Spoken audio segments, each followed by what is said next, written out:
Jingle. Jingle.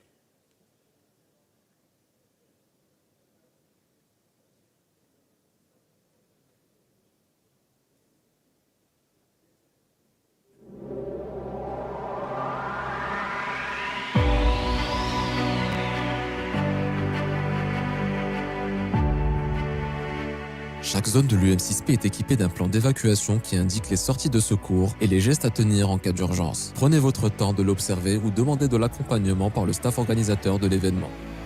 En cas d'écoute d'alarme, prendre du temps, ne pas se précipiter, suivre les équipiers d'évacuation ou le chemin le plus proche vers une sortie de secours indiquée par cette signalétique.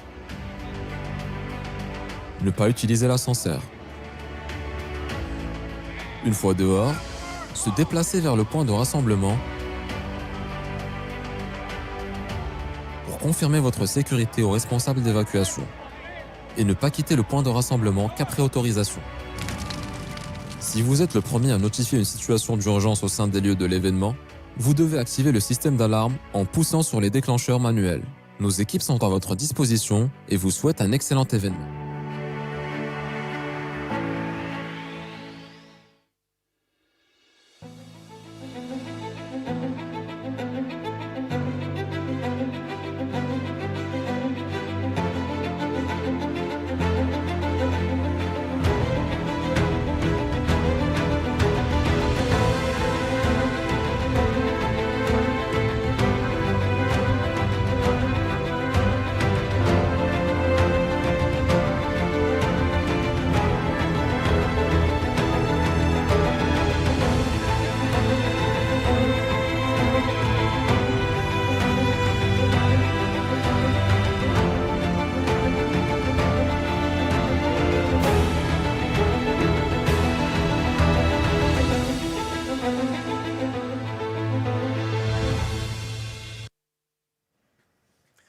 Ladies and gentlemen, Mr. President, students, dear students, welcome to the fourth day of Science Week. The first 3 days were very, very interesting. I dare say the fourth one is not going to this point, thanks to my friend Rachid GUERRAOUI and his team who have concocted a very, very interesting program this morning with 4 distinguished scholars, scientists. So it's a question of being concentrated this morning. The French ambassador has called me yesterday evening, told me, Fouad, I'm quite disappointed because the first 2 editions of Science Week were held in French. Now it seems you have completely forgotten your native language and you speak English all the time. So just to alleviate the sadness of the French ambassador, we say a couple of words in French. Bonjour, c'est le 4e jour de la semaine de la science, de l'UM6P. Les 3 premiers jours ont été extrêmement intéressants. Je crois que ça nous a tous un peu changé, notre façon de voir le monde. Heureusement que tout est enregistré, donc vous pourrez regarder à tête reposée de nouveau tout ce qui a été dit. Et réellement, c'est tellement riche que je pense qu'on aura il faudra voir plusieurs fois les présentations, aussi bien de Kaufmann, de Gregory Scheitin, de Wolfram, enfin tous ces gens-là, il faudra voir plusieurs fois leurs présentations pour comprendre ce qu'ils ont fait. Bon, avant de passer la main, parce que je vais passer la main à Rachid GUERRAOUI qui va conduire toute la matinée, je voudrais simplement dire qu'aujourd'hui nous avons donc 4 scientifiques de très haut niveau. Moshe VARDI qui va parler de, j'aime bien le titre d'ailleurs, d'Aristote à l'iPhone. Javier ESPARZA qui va parler de la science des algorithmes, excellent. On fera une pause, ensuite Pierre FRAIGNAUD va parler de localité en informatique distribuée, ça commence déjà à devenir un peu technique, et Sergio RAJSBAUM va donner une explication géométrique de l'impossibilité de la démocratie.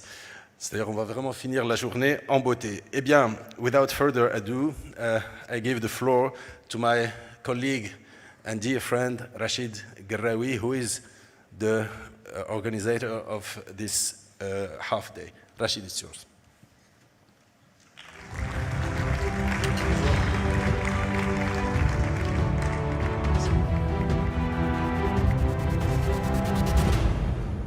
Okay, good morning. The US ambassador called me yesterday. No, that's not true. Bienvenue à tous, c'est un grand plaisir de vous recevoir ici. Avant de switcher en anglais, quelques mots en français, comme c'est un petit peu la tradition, pour remercier ceux qui ont rendu cette semaine possible. Le président Hicham El-Habdi, bien sûr, Fouad El-Aroui, Sitazi, Asib Kiran, je ne les ai pas vus ce matin, mais je pense qu'ils sont en train de suivre les conférences sur YouTube. Je les remercie beaucoup d'avoir rendu ça possible.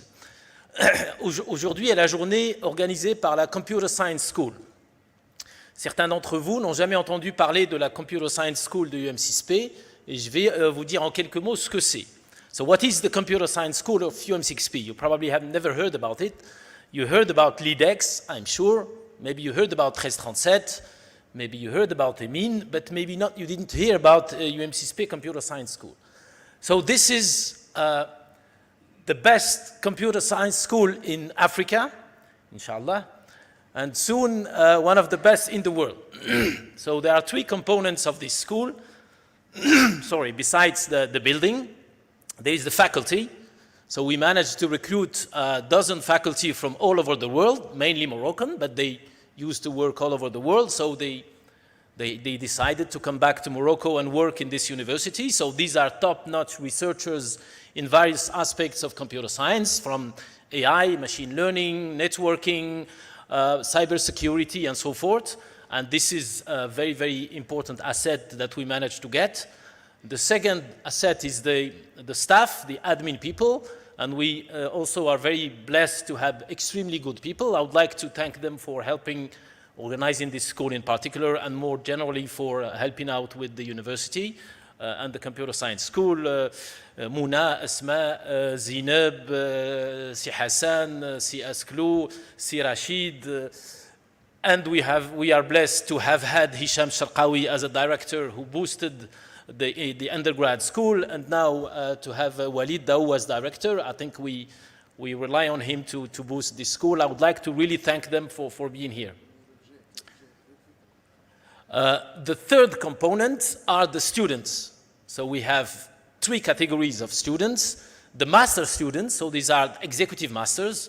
They are typically students from OCP and other companies, banks, insurances, who are actually working there and come to spend few months with us in Ben Grir to learn about recent development in essentially machine learning, sometimes cybersecurity. The second category of students are the PhD students of the computer science school. We have around 30 PhD students. Can you raise your hands, please, the PhD students? Okay, I counted 27, so the three missing will have problems. Thanks for being here.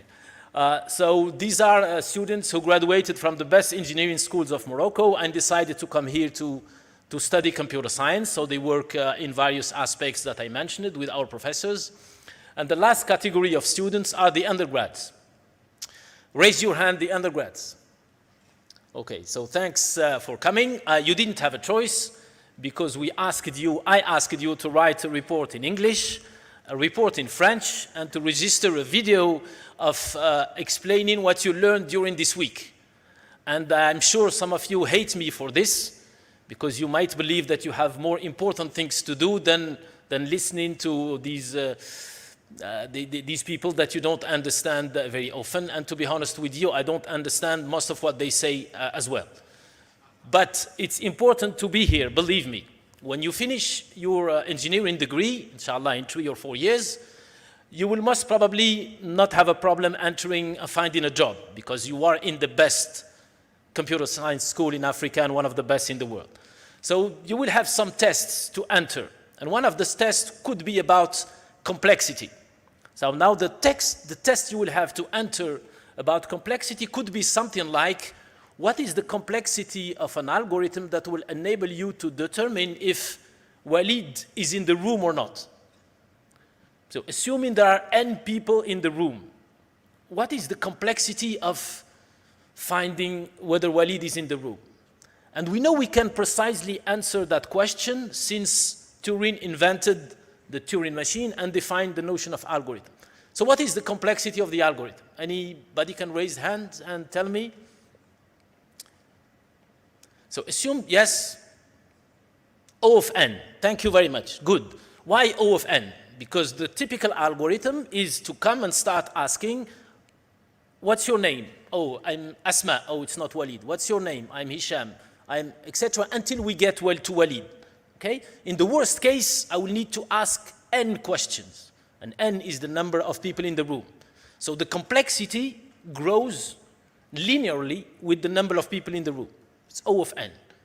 Now, if we know that people are being seated in alphabetical order, what is the complexity? Yes? Log of n. Yes. Why log of n? Because I can come and go directly in the middle of the room and say, who are you? And the person tells me, oh, it's Morer. And I say, oh, Morer is this part of the room or the other part of the room. And then I go direct my search in the other half towards Walid. And I keep going like that. The example is not completely precise, but I hope that you get the idea. So this is the complexity in computer science, and this is what will enable you to find a job. Of course, if you get asked, for example, what is the maximum number of people who study together? So for example, Fouad Al-Arwi, I know that he has many people with whom he studied in this room. But maybe there are other people who have studied together. What is the maximum number of people who studied together? That's more difficult than if Walid is here or not. Do you know what the complexity is? Pierre, you have no clue. Sergio, what is the complexity of the maximum click? Exponential. Okay, so that's a lot.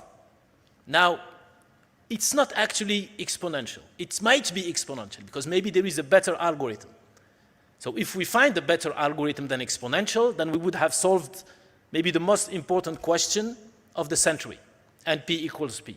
So this notion of complexity is very important because answering it, understanding it will enable you to find a job, and maybe it will change the face of the world. But now that you enter a company after solving this test, and you want to be promoted, then the game changes because they will not ask you anymore about this complexity. They will ask you about things you don't understand very well, about the other kind of complexity, the complexity of things you don't understand. So when I look at a talk that was given on Tuesday, I don't understand many of it. And I think the ability to make sense of what you don't understand is crucial. And this is why this week is very important, to make sense of what you don't understand. Sometimes there are things you disagree with. How do you react to that? Unfortunately, many people, especially from engineering schools and computer science in particular, get very nervous when they don't understand. So they tend to become sometimes extremists because they want to see the world as black or white, halal or haram. And they get completely confused if they don't understand what's going on. The goal of these weeks is to get you used to things you don't understand and still try to make sense of them. And that's why we have asked you to try to make sense of what you have seen this week and write those famous reports. So please don't blame me too much. This is for your own good, for your own sake. And before giving the word to Moshe, I would like also to thank Professor Bouajani who helped put this program together, as well as the other members of the advisory board, or Mohamed Radi, Guevara Noubir, etc. دابا كندير لكم بحال عبد الحليم حفيظ قبل ما يبدا يغني كيبدا يشكر وكيبقى يشكر يشكر يشكر حتى غادي يبدا يغني وكيتفكر شي واحد نساه يقول وكمان معانا الدكتور فؤاد العروي الفنان الاول على الجيتار الالكتروني في مصر وعاوتاني كيبدا يشكر. Je vais m'arrêter là. And I will give the word to Moshe VARDI. I'm extremely happy that he came all the way from Texas to give us his talk. I will not read his bio. Moshe is really amazing. I think he got all the awards I know of in computer science. He might get the Turing Award soon, I hope. And among other things, he's a strong and a very, I would call heavy activist about computer science. Go to his web pages. For example, I'm his friend on Facebook. And you will read a lot of interesting things about the very meaning of computer science, the importance of computer science in society. And I think many of our colleagues should take example of him and try somehow to explain the field to the masses. Thanks for being here. The floor is yours.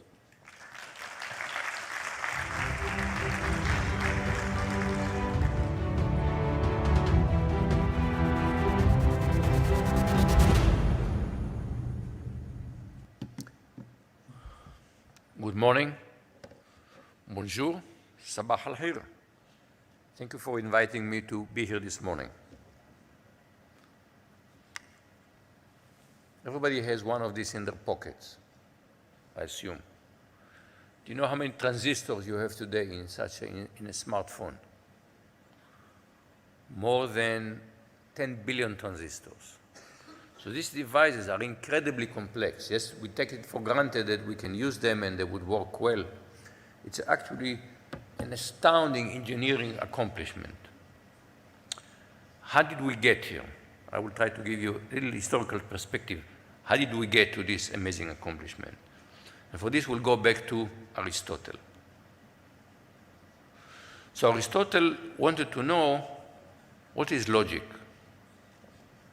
And what was the motivation? The motivation was, in classical Greece, they loved to have arguments. What is a good argument? What is the difference between an argument made by a philosopher? Philosopher means lover of wisdom, and a demagogue. Demagogue really means leader of the people. What is the distinction? And Francis Bacon said logic differs from rhetoric in this, that logic handles reason exactly in truth, and rhetoric handles is planted in popular opinions and manner. So you see something we think about today have not changed for a very, very long time.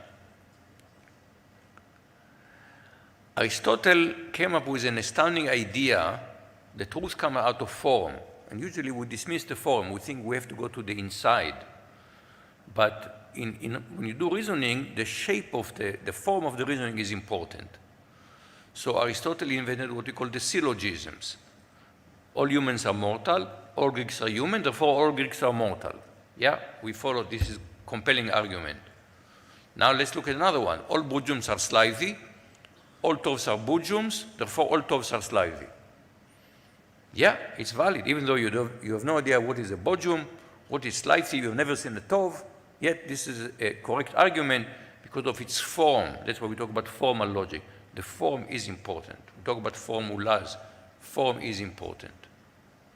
Now, the Greeks also discovered the paradoxes. And the most famous paradoxes is the liar's paradox. We usually attribute it to Epimenides, who said all Cretans are liars. And you even find it in the New Testament. One of themselves, a prophet of their own, said Cretans are always liars, evil beasts, lazy gluttons. But to make it a paradox, you have to sharpen it. And this is you believe this, who said this sentence is false. If it's true, so if this sentence is true, it must be false. If it's false, it must be true. What's going on here? The answer is self-reference. And self-reference is a critical element we'll see coming up again and again and again and again. Now, I will skip over a long period of time. I should mention that an important medieval logician was Ibn Sina, or is called in the West Avicenna, who was one of the most influential logicians in the Arabic tradition. But I will jump to the 17th, 18th century to Gottfried Wilhelm Leibniz, who is a co-inventor of the calculus, but also relevant to computer science because he invented the binary notation. So the bits are due to Leibniz. Leibniz is very important to me because in higher education, you very often look at what we call the academic genealogy. So who's my advisor? Who is my advisor? Who is my advisor? And I can go back. I've traced my genealogy back all the way to Leibniz. So Leibniz was a prodigy. He taught himself Latin. He started reading Aristotle in the Latin translation, started writing theses about Aristotelian logic. And out of this, his thought about logic came up with an amazing dream at the time of a universal mathematical language. Yesterday we heard Stephen Wolfram talk about his own, the Wolfram language, again trying to write a universal language. And Leibniz also thought it's not enough to have a language, you have to be able to reason in this language mechanically, mechanical reasoning. So the idea of mechanical reasoning is Leibniz was a key promoter of this. He called it calculus ratiocinator. We should be able to reason mechanically. Now Leibniz, his main job, he was a librarian of the Duke of Braunschweig, and his main job was to trace the genealogy of that family. So he did not get to accomplish his goal, and will have to wait another 150 years and meet George Boole, who was described by people as a man of acutest intellect and manifold learning. I hope that maybe on my gravestone people will write something like this. I like it very much. So Boole made an amazing discovery that you can go back to the Aristotelian syllogism and think about them algebraically.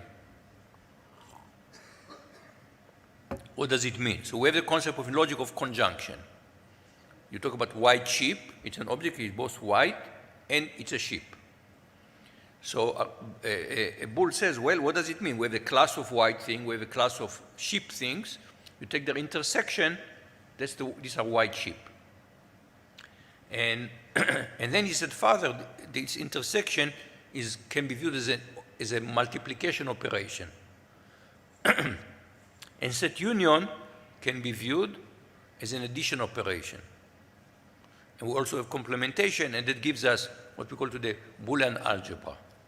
So logic used to be part of philosophy from Aristotle till Boole's time. Boole is very recent, just 160, 70 years ago. And now logic moved into mathematics because you can do it algebraically. And one of the significance of Boolean algebra was discovered by Claude Elwood Shannon, and he is very famous, of course, for information theory, but information theory he did for his PhD, but for his master's, he wrote a master thesis when he was 21 years old, a symbolic analysis of relay and switching circuits. And he realized that Boolean algebra can be used to reason about computer circuits. Because you've done any course on electricity, you remember that circuits you can connect in series, and that corresponds to a conjunction because both switches have to be on, or in parallel, and they correspond to a disjunction because it's enough that one of the switches is on.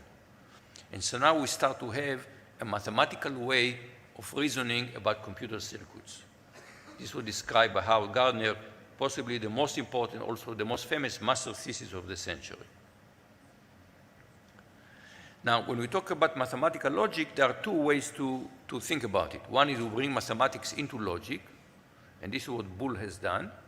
But the other one is bringing logic into mathematics. And logic, I said, logic until the 19th century is part of philosophy. So how does it become, why does logic become relevant to mathematics, first of all? And so for this, we have to try to think a little bit about the role of mathematics. So mathematics has been described as a queen and maid servant of science. Because if you do natural sciences today, the language you use is the language of mathematics. And if you heard the talks you heard even earlier, they're all using mathematical language. And this was observed already by Kepler and Galileo, who said, to understand the universe, you need to think in a mathematical language.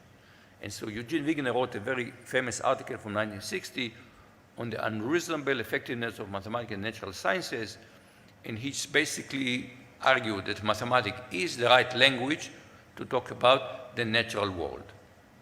Just an interesting question. Why does the natural world behave mathematically? Or people try to understand this question. And Einstein asked this question: how can it be that mathematics, being after all a product of human thought, which in the pen of experience, is so admirably appropriate to the object of reality? And that's the kind of people, this is a topic that people try to understand. Why is the universe? If we find ever another intelligent civilization as somewhere else in the universe, we'll also use a mathematical language, which many people say, yeah, they must, there's no other language. But the other question is, what's so special about mathematics? Why are we making such a big deal about mathematics? And Einstein says, one reason why mathematics enjoy special esteem above all other sciences, its propositions are absolutely certain, indisputable. A theorem in mathematics is indisputable. Why is it? Because it has a proof. In no other discipline, you have proofs. Proofs have been described as the high road to truth. It's an argument, it is so tight, it leaves no room for doubt whatsoever. Once you read the proof, it must be true. But then the question arises, okay, but what is exactly rigorous proof? What is acceptable as rigorous proof? So if you look at the history of mathematics, when you went to high school, geometry was completely deductive. But calculus was kind of shaky. You were told dy to dx, take dx to be very, very small. What does it mean? That's not a rigorous argument. Only in the 19th century, we had a bit of a reversal. People discovered that geometry is not as solid as we think because there are axioms, and axioms are debatable. In fact, you can have non-Euclidean geometry. But calculus was finally formalized in terms of limits. If you've taken analysis, you may have learned about epsilon and deltas, and now we have everything formal. But inside it's very rigorous proof. You take things to the limit, you take them to infinity. And suddenly we find infinity inside our rigorous proofs. And that for many people was very problematic, because the infinity was something that has been debated since antiquity. Aristotle did not believe in the infinity. He said, there's no actual infinity. St. Augustine said, what do you mean? God can see all the numbers. There are infinitely numbers, so God can see infinity. Maybe human beings cannot sense infinity, but God would see infinity. So you have a philosophical debate about the infinite. And then in the 19th century, this philosophical debate is becoming a mathematical debate. Is it legitimate to use in the infinity inside mathematical proofs? And different mathematicians had different arguments, especially after Cantor proved there are infinitely many distinct infinities. And of course, the proof uses, we remember self-reference that we saw in the Liar's paradox. That's the element you use to show there are infinitely many distinct infinities. And Gauss disagreed. He said, I protest above all the use of infinite quantity is a completed one, which in mathematics is never allowed, verboten, not allowed. Kronecker, there was a beautiful theorem we call the Bolzano-Weierstrass theorem. Again, it used limits. And Kronecker said, no, this is not mathematics. Hilbert loved it.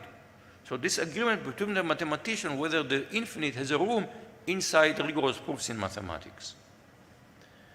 And so Frege gets into the picture, and he asks, okay, before we can answer these questions about what is a legitimate proof, we have to ask about a fundamental question. What is the language of mathematics? So mathematicians do mathematics, but they have not studied mathematics itself mathematically. So Frege started the topic that today we call meta-mathematics, studying mathematics in a mathematical way. And Frege said we need to have the language of mathematics, and he described the language. He said every mathematical conversation is about some objects, maybe numbers, maybe in geometry, lines and points and circles. We have relationship between them, we call them predicates, 2 less than 3, it's a relationship. We have operations, functions. We have the Boolean operations, and or not, and also in the second half of the 18th century, 19th century, people introduced quantifiers for all that exist. So now we can formulate the Aristotelian syllogism precisely in a formal language. All men are mortal. What does it mean? For all x, if x is a man, then x is mortal. And now, for all x, we write it by inverted A. So what you read at the bottom, for all x, if x is a man, we write man of x. Arrow implies mortal of x. So now we have a language for mathematics. Now, Frege writes the first book, Language for Concept, and then he's about to publish, in the early 20th century, he's about to publish another book. Then he gets a letter from Bertrand Russell. At that point, he was a young philosopher, 30-year-old philosopher.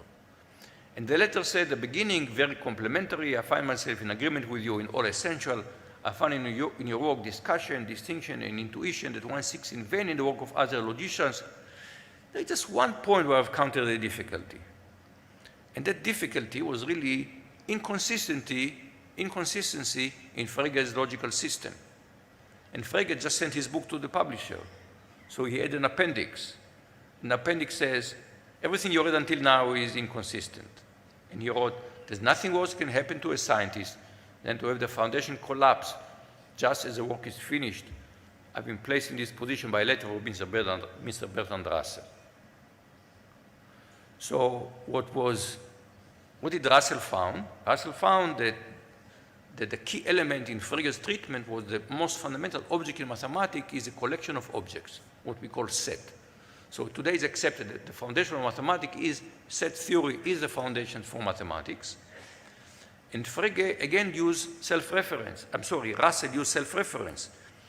Is the collection of all sets that do not include themselves as a member, is that a set or not? Because if it's a set, it should not include himself as a member, but it only includes sets of, so you get an inconsistency. There's the same way with the Lars paradox. So Eubulides has spoken from his grave after sleeping in his grave for 2,000 years, and now Russell has launched what became known in Germany as the Grundlagenkrise, the crisis, the foundational crisis in mathematics. Set theory, the foundation, and we find inconsistent in the very heart of mathematics. So Russell said this is unacceptable, and he spent a decade of working together eventually with Alfred North Whitehead. They published Principia Mathematica, the Principles of Mathematics. It was 3 volumes, 2,000 pages, but they show that you can derive all of mathematics from logic, and they find a way to avoid the paradoxes, including the self-reference paradox. They made a language that did not allow you to have self-reference. And Russell himself said this was so exhausting, my own intellect never quite recovered from the strain of writing it. And then people say, wait a minute, Frege had a small book, it had contradiction. How do we know that these 3 volumes, 2,000 pages, do not contain contradictions? So the argument was, no, the foundational crisis is still with us. And now enter the picture David Hilbert, who in the first part of the 20th century is the king of mathematics. He is the person, the mathematician's mathematician. And he said, this is unacceptable. We have to resolve this crisis. We have to formalize mathematics to show that mathematics has no contradictions, unacceptable mathematics to have contradiction. But more than that, he wants mathematics to be complete. All mathematical questions can be answered mathematically. And he wanted even more. He wanted to be able to decide mechanically whether a given mathematical statement is true or false. The same way that we can do for example, if you have linear equations, you can solve them mechanically. He wants to do it for all of mathematics. So he does something he has not done before. Mathematics always had proofs, but proofs were not studied mathematically. Proofs were somehow floating above mathematics. And Hilbert says, no, we need a theory for proof, and he starts something called proof theory. But within a few years, Hilbert's program was demolished, first by Kurt Gödel, who showed that mathematics is incomplete. There are mathematical questions that cannot be answered, including, in particular, you cannot prove the consistency of mathematics mathematically. So the consistency of mathematics for us is an act of belief, which is shocking, right? Mathematics is so solid, but its consistency, it's a matter of belief. And the final leg, the decidability, the mechanical decidability of mathematics was shown by Church and Turing that mathematics is undecidable. First-order logic, deciding a first-order logic formula is true or false, this is undecidable. There's no computational way of making this decision. And that means that to answer questions about foundation of mathematics, we need to define what is computable. So computability was born out of the project to establish the foundation of mathematics. So you look at, we talked today about complexity theory based on Turing machines. The purpose of Turing machine was not to study computers. It was study what is a rigorous proof. And again, what was the element of the incompleteness proof? This was announced by Gödel in September 1930.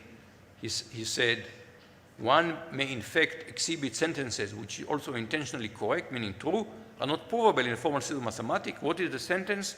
I am not provable. Again, self-reference.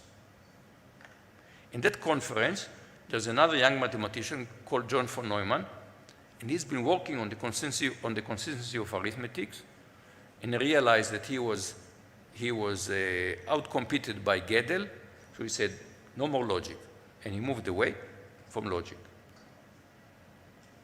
So the amazing thing that happened in the 1930s is that the definition emerged of what is a rigorous proof. A rigorous proof has to be so rigorous that it can be machine checkable. So to understand, if we want to understand the foundation of mathematics, computability is the heart of mathematics. And out of the ruins of Hilbert's program came some of the most fundamental ideas in theoretical computer science, the notion of an algorithm, which was informal for many years, but finally formulated by Turing, the distinction between hardware and software, the Turing machine, and the instructions that sit on a tape, the concept of a universal machine. All of this came out of a foundational investigation. None of these people cared at all about building computers. But we're in the 1930s. World War II is about to burst, and computers are about to be born. So there were some early computers before World War II, but the big push was the World War II. There was the British effort to break computer codes. ENIAC was born in the United States, and the goal was to compute ballistic tables for naval guns. And here we see Betty Jennings and Francis Bilas programming the ENIAC. And then we meet again John von Neumann. Remember, we last saw him in 1930, where he was still a young mathematician, he decided to quit logic. Now we're meeting him again, it's in the 40s. He's the new king of mathematics. Hilbert died in 1943, and John von Neumann is the undisputable king of mathematics, who has done many, many things in mathematics, game theory and computers and so on and so forth. Now the ENIAC was built by engineers. There was no theory in building the ENIAC. Eckert and Mockley were engineers, and they built, what today we call it a monster. You know, it was a room full of vacuum tubes and cables. It was heavy, used lots of power. Von Neumann, how did von Neumann get into the picture? It was a pure coincidence, pure serendipity. Von Neumann is waiting for a train in Aberdeen, Maryland, and Hermann Goldstein, who is the project manager from the Navy for the ENIAC project, sees John von Neumann standing there. And von Neumann was world famous. So he goes to von Neumann and says, you know, I'm also a mathematician, I work for the Navy. And von Neumann says, what are you doing there? And he said, we're working on this computer. And von Neumann was fascinated, says, I want into this project. And nobody could say no to von Neumann, so he's invited to join the project. The ENIAC was already fully designed by then, they were just building it. But von Neumann started thinking about future computers. And in 1945, he wrote a report that became the blueprint, how to build computers. First draft of a report on the EDVAC. The EDVAC was supposed to be the second generation computer. And in 1945, he said this to me in an amazing sentence, just profound. What we are creating now is a monster whose influence is going to change history, provided there's any history left. So we're building just the ENIAC, who can do 5,000 numbers per second, which today we think it's nothing, right? And von Neumann is already worried about what computers will do to humanity. Now let's jump. There was the age of there are ages in computing. There was the age of the mainframe. Then in 1981, the IBM PC was introduced. It was a smashing success. By January of 1983, Time magazine has a usually Person of the Year on its cover, and Time magazine puts some anonymous person looking at a computer, and the subject is now, they wrote, the Machine of the Year. The computer moves in. So the new computer age in some sense started in 1981. This is where computing became ubiquitous. Everyone had a computer. And by 2007, Apple designed the iPhone. And now everyone has a computer in their pocket, which is immensely more powerful than the ENIAC. But we should go back and read von Neumann's warning. He died in 1957. He wrote an article in 1955. Can we survive technology? The great globe itself, he wrote, is in a rapidly maturing crisis, a crisis attributed to the fact that the environment in which technological progress must occur has become both undersized and underorganized, which I don't fully understand. The one solid fact is the difficulties are due to evolution, that while useful and constructive, is also dangerous. It's the technology is a two-edged sword. It is useful, it's also dangerous. And he asked a question that I think is deserved still to be asked. Can we produce the required adjustment with the necessary speed? Can we enjoy technology but still mitigate the risks that come from technology? And in conclusion, everything I told you is, Thank you very much.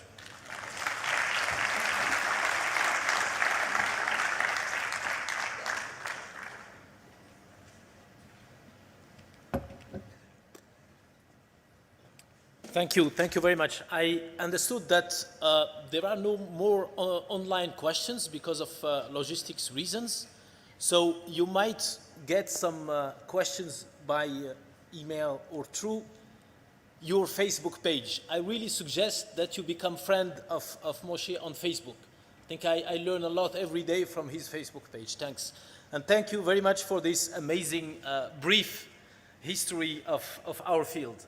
And I think I would like the student to remember one thing that probably you forget, even if we keep telling you that.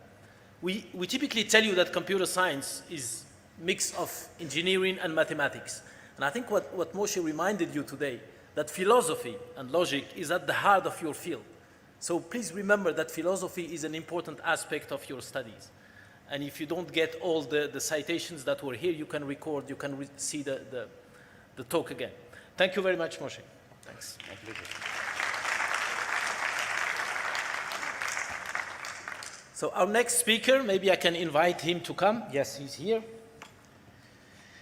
Francisco Javier ESPARZA Estaún. So I'm trying to pronounce the name correctly. So thank you very much for coming. So Javier is actually Spanish, so he's not very far from here, but decided to move from Spain to Germany and gravitated all the levels of the German system, various aspects, and now he's a full professor and full of it in Munich. And he got all kinds of awards, including the very famous ERC award by the European Commission with I don't know how many millions to write and discover new things about the theory of concurrency. Thanks for being here with us. Thank you. Thank you.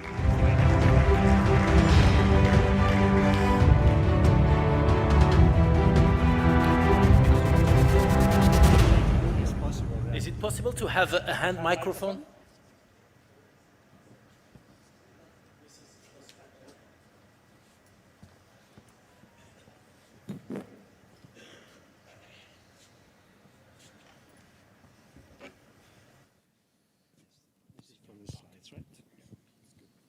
Thank you, Mr. President. Hi, thank you very much for the invitation and for the wonderful hospitality here in Morocco. And despite what Rachid said at the beginning, actually this is my attempt at producing a talk that most of you can understand. And I would like to start with this quote by Edgar Dijkstra, a famous computer scientist, that says, "Computer science is no more about computers than astronomy is about telescopes." And most of you probably will be very puzzled by this. How can it be that computer science is not about computers?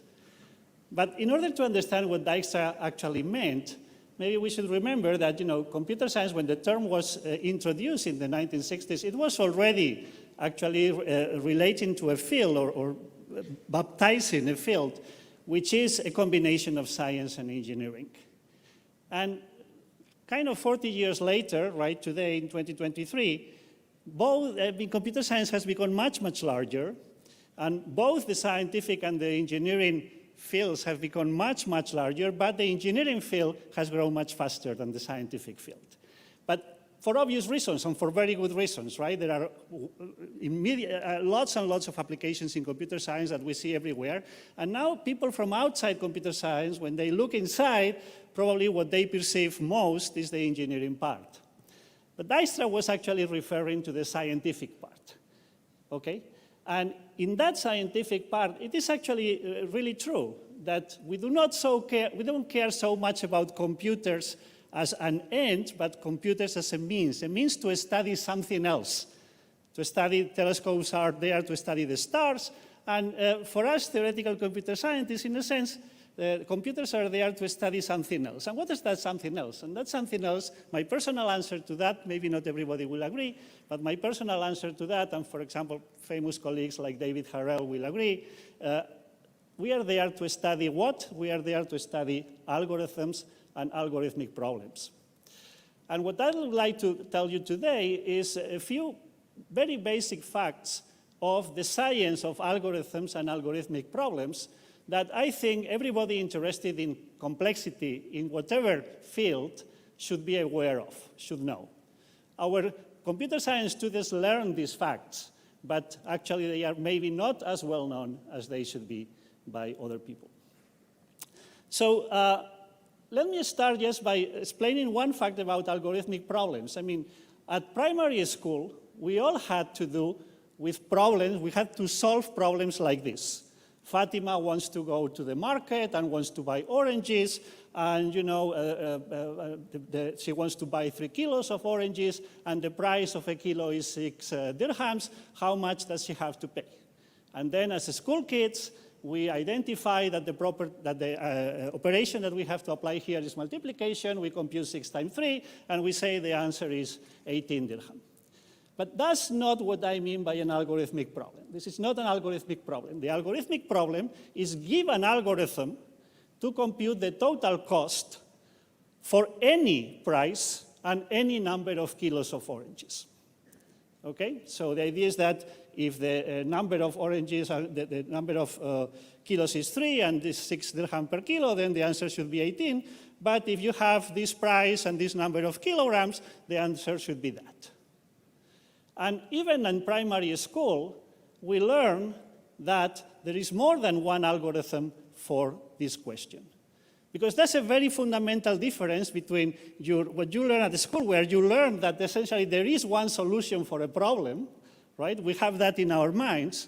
And this idea that actually for any algorithmic problem, there are infinitely many solutions. There are infinitely many different ways of computing this result. So the first algorithm that hopefully we all learned at the school, right, is that if we want to compute the product of those two numbers, we can just reduce that to addition. So we just have to add this number, you know, 431,392 times, which is a very, very slow procedure. And also at primary school, we learned that there is a more efficient one. And the second feature of algorithmic problems is that take the simplest looking problem you can think of, like multiplication. And the moment you go from this, you know, compute one result to give an algorithm that computes the result, then the problem becomes fascinating. Even this very simple problem of multiplication is not solved yet. Because the question is, of course, we're interested in finding the best algorithm for this. Which, well, there may be different definitions of what is the best algorithm, but if we usually we take the fastest one, the one that will compute the answer in the fastest, in the least time. And then we, you know, classify algorithms according to the time they take. The naive algorithm, the first one where you just add, is going to have this complexity. If you want to multiply two numbers, each of which has n digits, you are going to need roughly some constant times n times 2 to the n steps. And the second algorithm at the school, which has been known for maybe 4,000 years or something like that, is going to take n square operations. And now, the third point interesting about algorithmic questions is how recently only we have started to care about these things. Because we are going to have a jump here of, you know, roughly 4,000 years until somebody asks the question, is there anything faster than the algorithm that we learned at primary school? So actually, even a famous mathematician like Kolmogorov was asking in 1960s, could it be the case that n squared is the best? And actually, he asked this question at some meeting, and actually at the same meeting a couple of weeks later, I think, Karatsuba came up with a faster algorithm. And then once you start, you know, a couple of years later, Schoenhagen-Strassen found a faster one, And for some time it was thought that maybe that's the end of the story because nobody could find anything better. Führer found one about 30 years later, which is faster. And Harvey and van der Hoeven, just 1 year ago, this was a major breakthrough. They gave an algorithm which takes n log n, which might be the end of the story, but nobody knows yet. Maybe this will match the lower bound. So actually take the simplest thing you can think of, like multiplication, like sorting, like whatever. The moment you lift it to the algorithmic level, it becomes absolutely fascinating and a very deep scientific problem. So now, the question is now, what is an algorithm? And actually this has been said a lot of times in this week that, algorithms are Turing machines. But it is actually, I think, is a fascinating question that, the question of what is an algorithm, you would say, oh, it's a mechanical procedure. But what do you mean by mechanical? What do you mean by procedure? The moment you start thinking about it, it is a philosophical question. It's a philosophical question which is similar to what is time, what is space, or what is, knowledge, or what is virtue. But there is a fundamental difference between the question, what is an algorithm, and all these questions. And the fundamental difference is that, for me, amazingly, this question is settled. For all purposes, we all agree on what is an algorithm. Even though, we have been discussing what is justice or what is virtue for thousands of years, and we do not agree. But on this point, we agree. And this is actually, for me, a point for the philosophers in the room to try to explain better why is this. I don't know why this unique case in the history of philosophy. Maybe because the notion of algorithm is really something that we have deep inside us, and this is common to all humans for some reason. I don't know why. But the point is that immediately, the moment that Turing formulated his proposal of what is an algorithm, basically everybody agreed. And since then, there are some people who question some things, but for all purposes, this is actually irrelevant because this is a very minor question. So Turing introduced his definition of algorithm, as Moshe already explained, in 1936 in this paper on computable numbers with an application to the Einstein problem. And his answer was algorithms are Turing machines, of course, although of course he didn't call them Turing machines, right, as you would expect. And I'm not going to go into the definition of what is a Turing machine, but what I would like to present here is a little bit which was the process by which people agreed that this definition is okay. And this is the solution, right? And in fact, if you go to Turing's paper, look to the lines at the bottom. So he gives you some arguments there for why this would be the right notion of algorithm. And the first one is actually a philosophical argument, an appeal to intuition, which actually, this is very modest expression of him. Actually, a bit later, he says it is actually a philosophical argument. And the argument is simple. He looks at, you say, well, algorithms are executed by mathematicians. For example, multiplication, you can see a mathematician multiplying. And the mathematician may be applying very different algorithms, solving integrals, differential equations, I don't know what. Okay, but what Turing said is, let's move outside and look at what this guy is doing.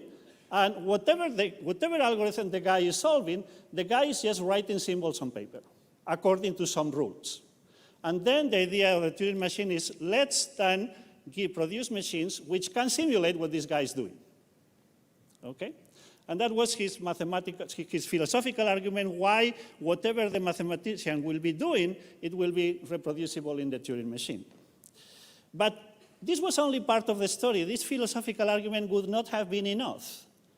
What was really striking and decisive was the fact that concurrently, Alonzo Church had also given a different definition of algorithm, which was much more specialized and difficult to understand, and only a few people really understood what he was doing. And in fact, for example, this would be the algorithm, the description of the algorithm for computing the function that assigns to number n the number n minus 1. Okay? So this was looking, actually, nobody was convinced that this was the real thing. And actually, Alonzo Church was based on previous work by Gödel, who had also described, given a third definition of algorithm right, which was also non-convincing in the sense that it could be the final one. But quickly, immediately after Turing publishes his paper, then it is discovered that all these definitions are equivalent. So in the sense that whenever there is an algorithm for solving a problem in one of these definitions, there is an algorithm in the other one. And this is absolutely striking. I mean, I don't know of any other case in which three different philosophers propose three different notions, right, for the same concept, and then they immediately observe, oh yes, actually we are all saying the same, we agree.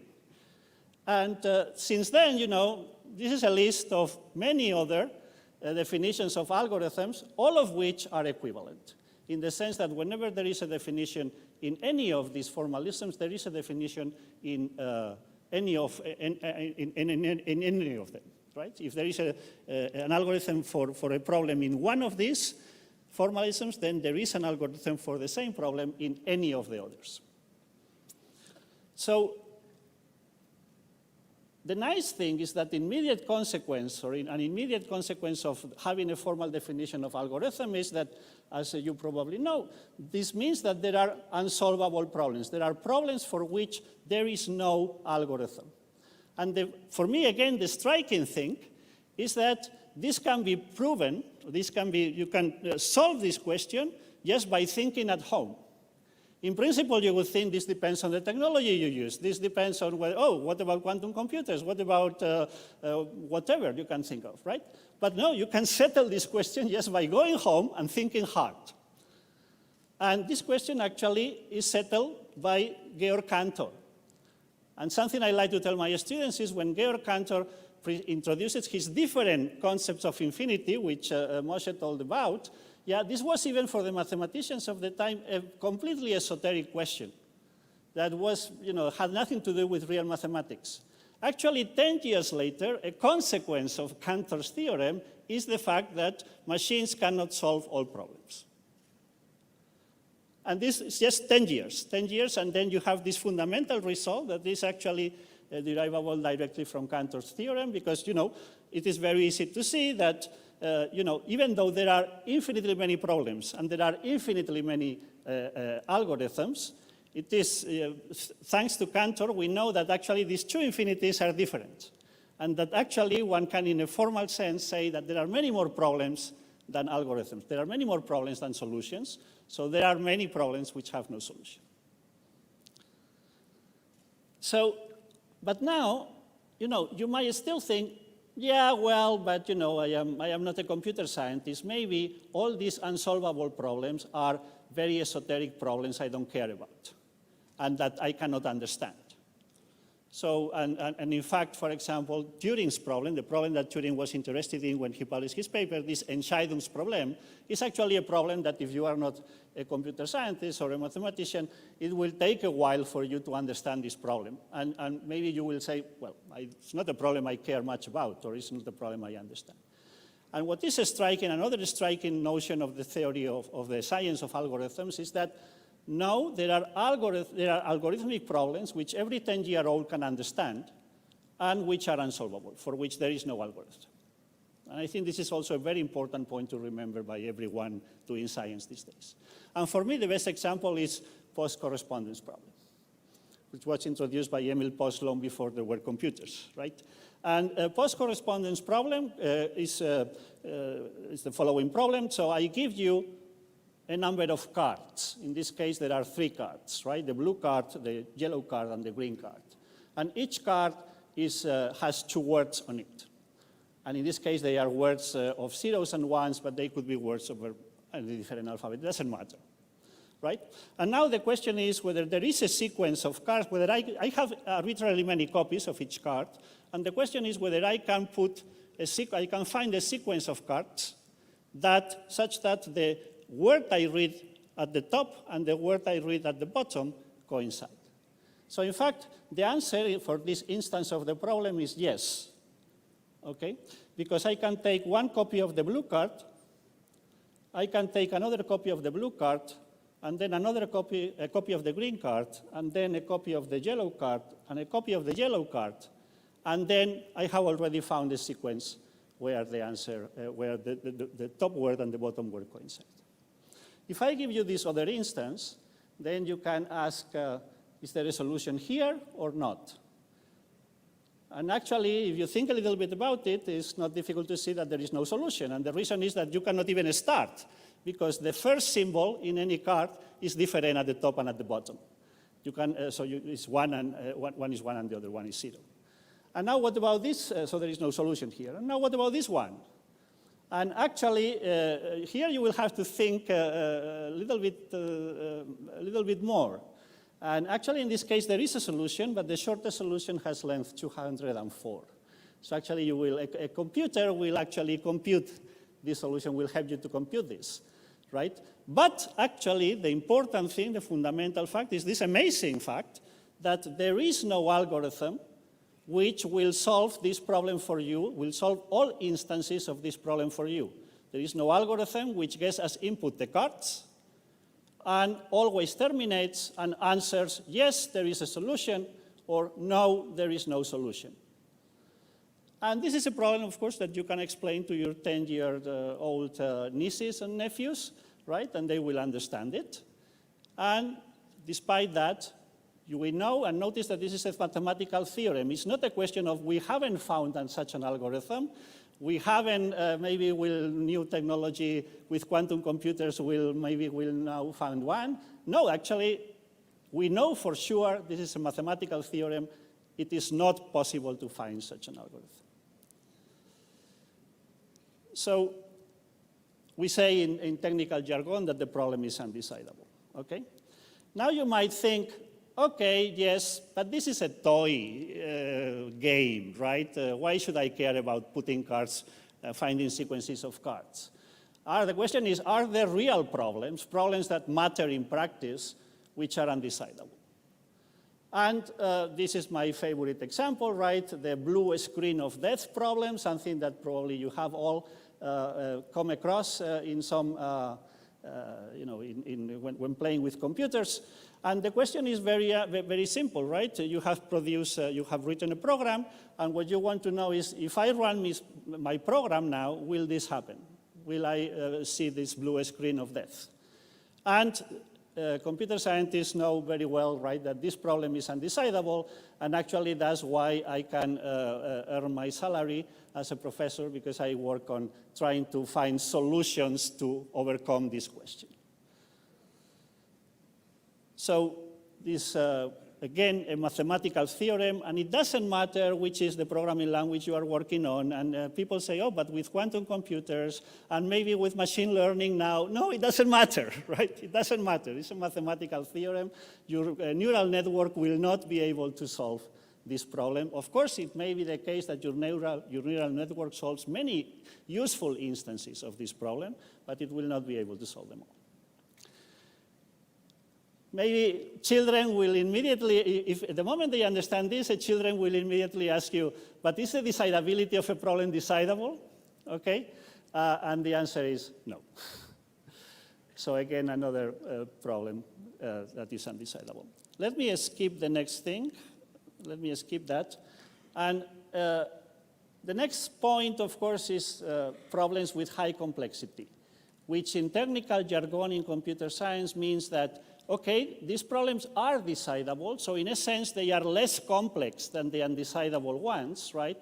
But it's still the case that they are going to need so many resources that actually we will have to wait until the end of the universe before we can solve some of the, even small instances of this problem. And I want to give you an example of this, which is my favorite example of this. It's the problem of the multiple accounts, multiple bank accounts. So maybe I was too fast. Yeah, so imagine, the idea is, imagine that you have 4 bank accounts, and you have some money there. So maybe 100 dirhams in one, the other one is empty, 90, 20. And now you would like to get all the money from all your accounts. But the banks are clever, right? And they only allow you some kinds of operations. And they tell you, well, you know, this could be, for example, a list of operations that the banks allow you. And they told you, well, you know, yes, you can take 40 dirhams out of the first account, but you can only do that if you, at the same time, put 20 dirhams in the second account and 10 in the third. You can also, put 10 dirhams in the second account, this would be operation 2, and take 10 dirhams out of the third and put 10 dirhams in the fourth, okay? And they give you this list of operations. And now again, the question is there a sequence of operations that allows you to get all the money from all your accounts, okay? And notice, of course, that banks being banks, you can never go below 0 in any account. Okay, they always want you to have some money there. So this question was raised in the 60s. It took about 10 years to find that there is an algorithm for this question. This question is not like post-correspondence problem. There is an algorithm for this, okay? In technical terms, this problem, the multiple bank accounts problem, right, is actually known as the VAS, the Vector Addition Systems Reachability problem. But this is exactly the problem I just told you, and there were two solutions, one by Ernst Mayr and one by Kosarayu in the 80s. And notice it took 10 years to find out whether there is an algorithm for this problem. And it took about 40 years to show that every algorithm for this problem has this Ackermann worst case complexity. And of course most of you, or probably none of you, know what this Ackermann worst case complexity means. It's a very technical term. But actually what it means is that we know as a fact, as a mathematical theorem, that there is no algorithm that can solve this problem and can solve all instances that you can write, let's say, in one page before the universe ends. Okay, so even though there is an algorithm for the problem is going to take so long that you know that no algorithm will ever be able to solve even all the instances that you can write in one DIN A4 piece of paper. And this is not a question, again, of we don't know if such an algorithm exists. We haven't found one so far. No, this is a mathematical proof. We know that there will never be such an algorithm. So, and then the final point that I want to discuss here is the idea of computing with luck, which again is something that computer scientists are very familiar with, but people from outside computer science maybe are not so familiar with. So I think this problem has already been mentioned at some point, but the question is, I give you a graph, and then the question is there a root path through this graph that visits each node exactly once? Okay, it's called the Hamiltonian path problem. And you can ask this question for the graph on the left, you can ask this question for the graph on the right, and you can try as humans to solve this question. Now, I don't know if you, when I was a child, I liked to read Donald Duck comics, and I don't know if you like that too. And there was one character that was showing up now and then, which was a cousin of Donald Duck. And actually, his name in English was Gladstone Gander. Probably he had a different Moroccan name, French name, or whatnot. And this is a guy who is lucky. He always has a lot of, as much luck as he needs, right? And then, you know, the question is, if Gladstone Gander is posed with this problem, how will Gladstone Gander solve this problem? Well, what he will do is just say, well, I just use my luck. I just start wandering around. I just go around in steps, and I am lucky. So if there is one possibility of finding this tour, I will find it. Okay? And in fact, if you want, that's what he would do. And he would find one, actually, for this graph. So he would start at number 8 and say, oh, well, yes, I could go to 7 or to 9. Oh, yeah, let's go to 9. And then at 9, I could go to 10 or 19. Oh, let's go to 10. And he continues like this and finds it, right? Of course, we are not so lucky people, and then if we would start at 8, maybe we would go to 9, but then maybe we would go to 19, and that would be the wrong choice, because then we cannot find, and it would take us much more time to solve this problem, because we would have to backtrack and try again, and so on. So the technical terms for algorithm with luck and algorithm without luck is non-deterministic algorithm and deterministic algorithm. Computer scientists in the room should be familiar with this, others maybe not. And the first question that you can ask is whether you sometimes, the only way of solving a problem is with luck. So could it be the case that there are problems for which without luck you cannot solve them, you need luck? And the answer is no, okay? There is an algorithm, and the important thing is there is an algorithm that transforms any algorithm with luck into an equivalent algorithm without luck. And now notice that this is actually the point at which you may understand why computer scientists, because you could ask the question, why are computer scientists interested in luck? Right? It's a very strange thing to be interested in. But the idea is, of course, that if you are lucky, if you know that you are luck, that you have luck, that you are lucky, then it's much easier to find an algorithm for a problem. And then what you would like, ideally, is to say, well, I assume that I have luck, and then I am able to give an algorithm, and then I will give this to a computer, which is going to transform this automatically into an algorithm that doesn't have luck. And that's, in fact, perfectly possible. Okay? That's, in fact, we know how to do that. We know how to transform an algorithm with luck into an algorithm without luck. And the problem is that maybe usually the algorithm without luck is much slower, is much less efficient. So that's why the next question is, so the deterministic algorithm needs much more resources, okay? So that's why the next question is, are there algorithmic problems that can only be efficiently solved with luck? Or is it the case that for every algorithm that can be efficiently solved with luck, we can also solve it efficiently without luck? And which is the answer? And all of you are now thinking about, well, oh yeah, I know this is the P equals NP problem, this is what you are, but I would like to go a little bit beyond that because there is something that people often forget, is that the answer depends on the definition of efficient. Efficient means that you do not consume so many resources, okay?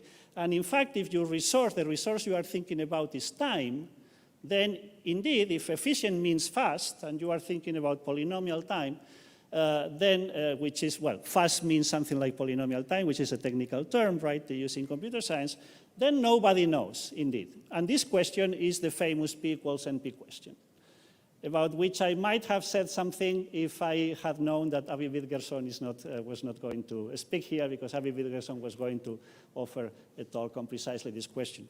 But then let me just mention that it's something that is usually forgotten, that actually, if by efficient you mean it uses little memory, if your resource now is not time, it is memory, okay, then the answer is yes. This question was solved, actually, in the early 70s by Walter Savage. So there is this theorem telling you that if you give me an algorithm with luck that uses an amount of memory, let's say f of n, for an input of size n, it uses f of n cells, then I can automatically return to you another algorithm which does not need luck and which, needs more memory, but not so much more memory. It only needs f on n square. Okay, so if the algorithm, if f of n, for example, is n, then f square of n will be n square. So this is basically all I wanted to say, because I don't have much more time for this. So, but maybe what you can, a couple of reflections on what of comments on what I have said here. The first thing is that maybe this is not so clear to non-computer scientists, right? The idea is that algorithms can be studied as a mathematical object in the same way that mathematicians, study groups or lattices or manifolds. If you ask a mathematician, what is your field of study, they will tell you, I work on Markov chains, I work on manifolds, I work on whatever.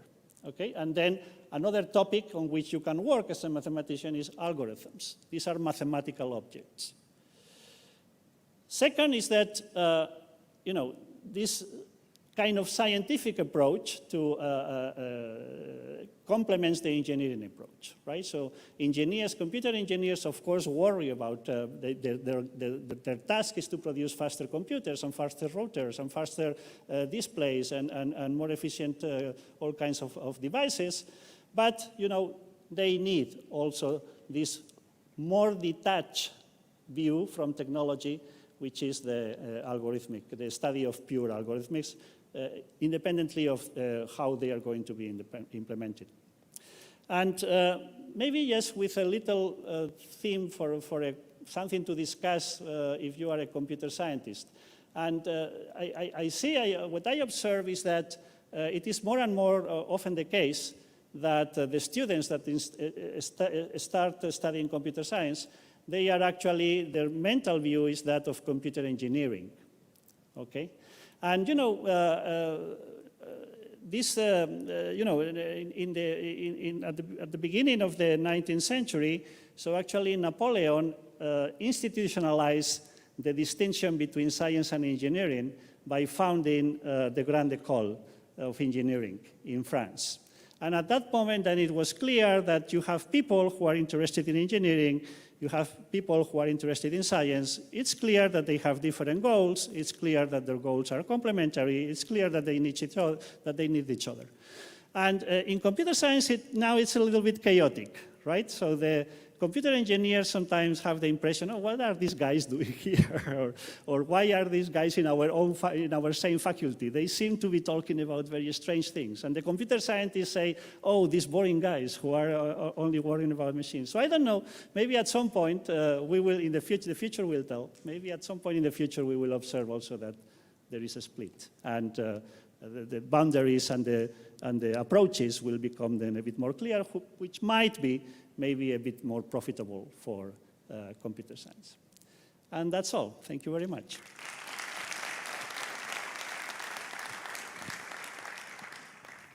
Thank you so much. I think this was also extremely inspiring. It was very accessible, and I'm sure everybody understood everything from what you said. Thanks so much. Three comments I would like to share with you that I'm just rephrasing what Javier just said. Computer science is a branch of mathematics and engineering and philosophy. I think it was made clear by Moshe. But it's maybe the only branch of philosophy where we know what we are talking about. I'm rephrasing what Javier just said, because we know exactly what solving a problem is. What is a problem? What is an algorithm? And I think these notions are very important. And as students of computer science, it's important for you to embrace these things and go back and read the main papers in the field. So Javier mentioned the paper of Turing of 36. I think you should all know it by heart. You should also know the paper of 1950. What can a machine think? And if you read it, you can understand and answer much more the question you hear today about ChatGPT or this or what is AI and these things. This is answered in Alan Turing's paper 1950. And this is really the heart of your field. I'm talking to the students of computer science. And I guess I did it myself for some of you. The proof of Cantor that he was talking about, that the number of problems outnumber in an infinite way the number of algorithms, is the same as the proof that the number of real numbers outnumber by an infinite amount the number of natural numbers. So these are things that show you how mathematics, philosophy, and computer science are very close. So before concluding and telling you to have a good break, if I was, I'm a parent, but if I was a parent in the room, I would immediately call my kids and tell them to study computer science. It's fascinating, isn't it? It's really fascinating. The last thing about computer scientists, as you have noticed, is that we finish on time. So you have time to get your coffee break and be back on time, please. We will have two amazing speakers. And the last one will explain to you in precise terms why democracy is extremely difficult, if not impossible, in certain asynchronous systems. Have a good coffee break. À tout de suite.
Ok, il est exactement 11h29. Dans 15 secondes, il sera 11h30. Je vous prie de prendre place. Please come back to your seats. It's time. So it's a great pleasure for me to welcome our next speaker, Pierre FRAIGNAUD. Pierre is directeur de recherche au CNRS in France. So France has this distinction between CNRS, INRIA, research centers and university. Maybe it's again something that dates back to Napoleon, I don't know. But it will probably disappear. So Pierre is directeur de recherche in CNRS. CNRS is Centre National de Recherche Scientifique. I think 20,000 people. Among those 20,000 people, there are very few every year who get a medal. And Pierre FRAIGNAUD is one of them, médaillé du CNRS. Je suggère qu'on l'applaudisse avant même qu'il fasse son exposé. Pierre studied in Grenoble and got his PhD at École Normale de Lyon, and he has been directing the LRI, Laboratoire de Recherche en Informatique, in Paris-Saclay. Is that correct? Almost correct. So I give him the floor, so please quickly come and sit and don't miss Pierre's talk, who will explain to you everything you wanted to know about what a network is. Thank you, Rachid.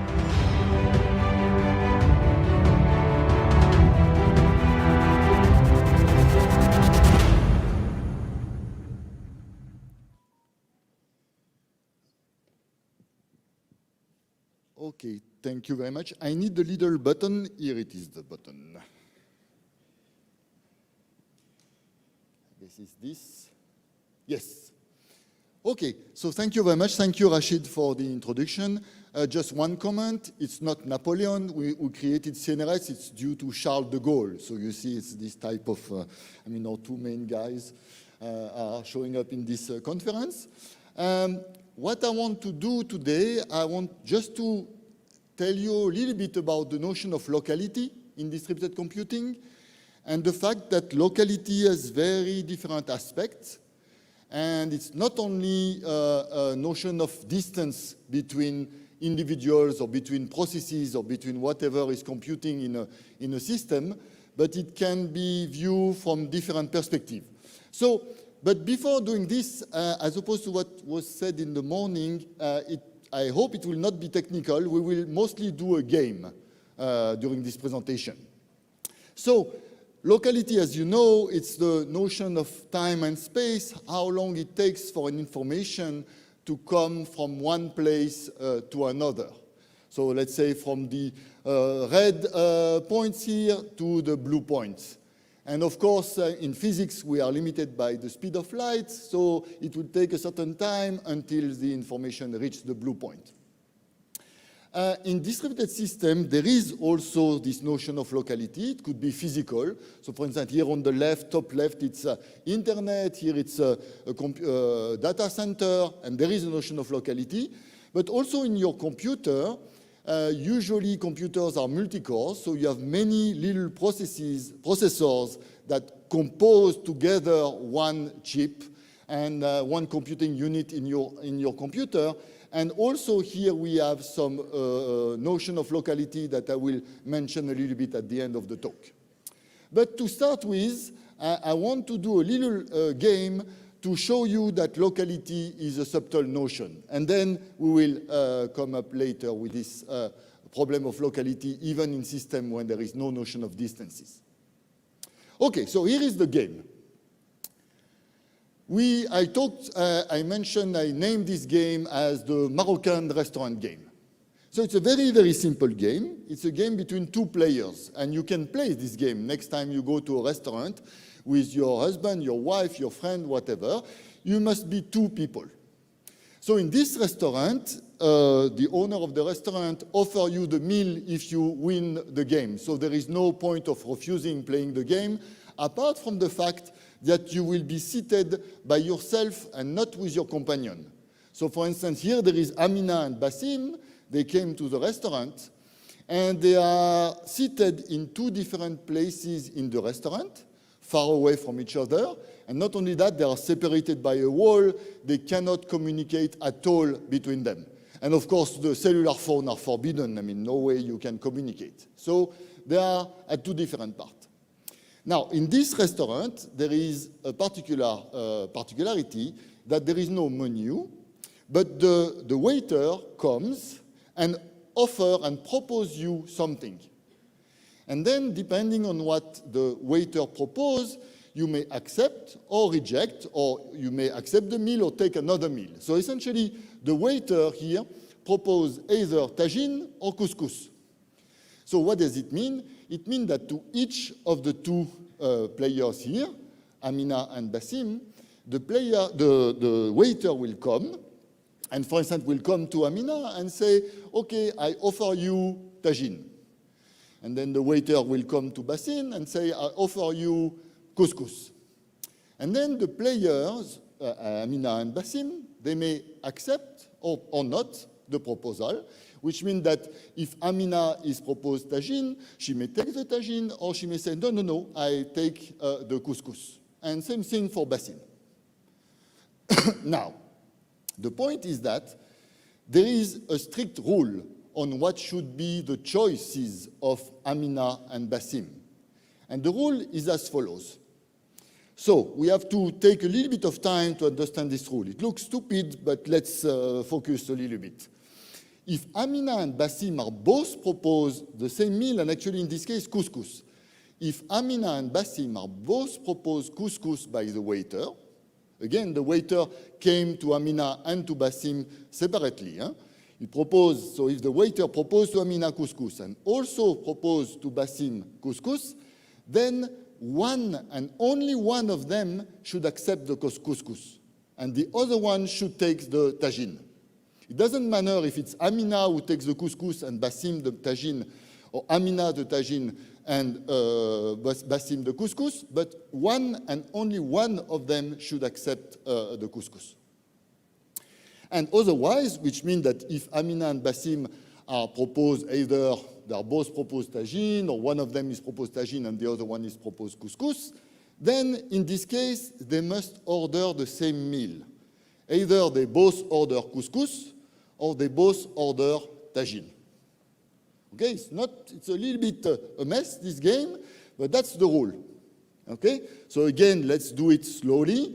If Amina and Basim are both proposed couscous, then only one of them, but only one of them should accept and take the couscous. The other one should take tagine. And if it's not the case, if we are not in the case in which Amina and Basim are both proposed couscous, they have to choose the same meal. Either they both choose couscous or they both choose tagine. Okay? Okay, I will keep these rules later in the other slides. But before, just a quick parenthesis. This is technical. This is for the one of you who have a little bit of background in logic. So this game is known as the, if I can switch, yeah, it's known as the CHSH game. So CHSH comes from Closer, Horn, Shimoni, and Holt from the late 60s. And this is related to actually the separation of quantum computing versus classical computing. We will come to that in a minute. But in this game, we have these two players which cannot communicate. The player on the left, Amina, receives a bit, 0, 1, X. The player on the left, Basim, receives another bit, Y.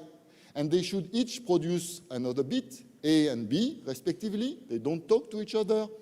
And the rule is that they have to produce the outcome, A and B, such that the exclusive OR of A and B is the AND of X and Y. I won't describe more. It's just for those of you who are aware of this type of logical notation. This is this apparently naive game in the restaurant. Actually, this is something very deep. We will see why in a minute. But that's the formulation. That's the mathematical formulation. But let's come back to our Moroccan formulation. So this is the Moroccan formulation of the CHSH game. For today, it will be more convenient for us. So we have again Amina and Basim. Amina is proposed either couscous or tagine. Basim is either proposed couscous or tagine. They order either couscous or tagine, both, with the rule that if they are both proposed couscous, one and only one of them choose couscous. Otherwise, both of them should choose couscous, or both of them should choose tagine. Okay, so that's the game. So now let's try to play. Let's try to see if we can solve this game, if we can win this game. Okay, so here is, for instance, a table that Amina and Basim could decide beforehand, before entering the restaurant. They decide, okay, Amina, if I am proposed tagine, I will take tagine. T is for tagine. And if I am proposed couscous, I will take couscous. The C is for couscous. Instead, Basim, if he is proposed tagine, he will also take tagine, but if he is proposed couscous, he will take tagine anyway. That's what they decide, and they decide beforehand. So that's their algorithm, that's their rule. That's the rule that they will apply to the game. Okay, so let's see what's going on. If they are both proposed couscous, so we have to look at the right-hand column. If they are both proposed couscous, that's good, because Amina will take couscous, Basim will take tagine, and that's good. That's the rule. If they are both proposed couscous, one and only one of them should choose couscous, that's good. They win in this case. If they are both proposed, for instance, tagine, that's also good. Both of them take tagine, so that's good. This is the rule. This is the second line in the rule. If, let's say, if Amina is proposed tagine and Basim is proposed couscous, then they both take tagine, which is also good because the second rule says that they must take both the same meal. But there is a problem here. If Amina is proposed couscous and Basim is proposed tagine, they will both accept their proposal. So Amina will take couscous, Basim will take tagine. This is not okay. This is not okay. They were proposed two different meals. They do not agree on the meal they took. So they fail in this case. So it means that they don't win the game. They are not winning the game. This strategy, maybe another strategy would work, but this strategy will not allow them to win the game.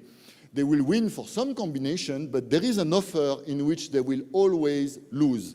The offer is when Amina is proposed couscous and Basim is proposed tagine.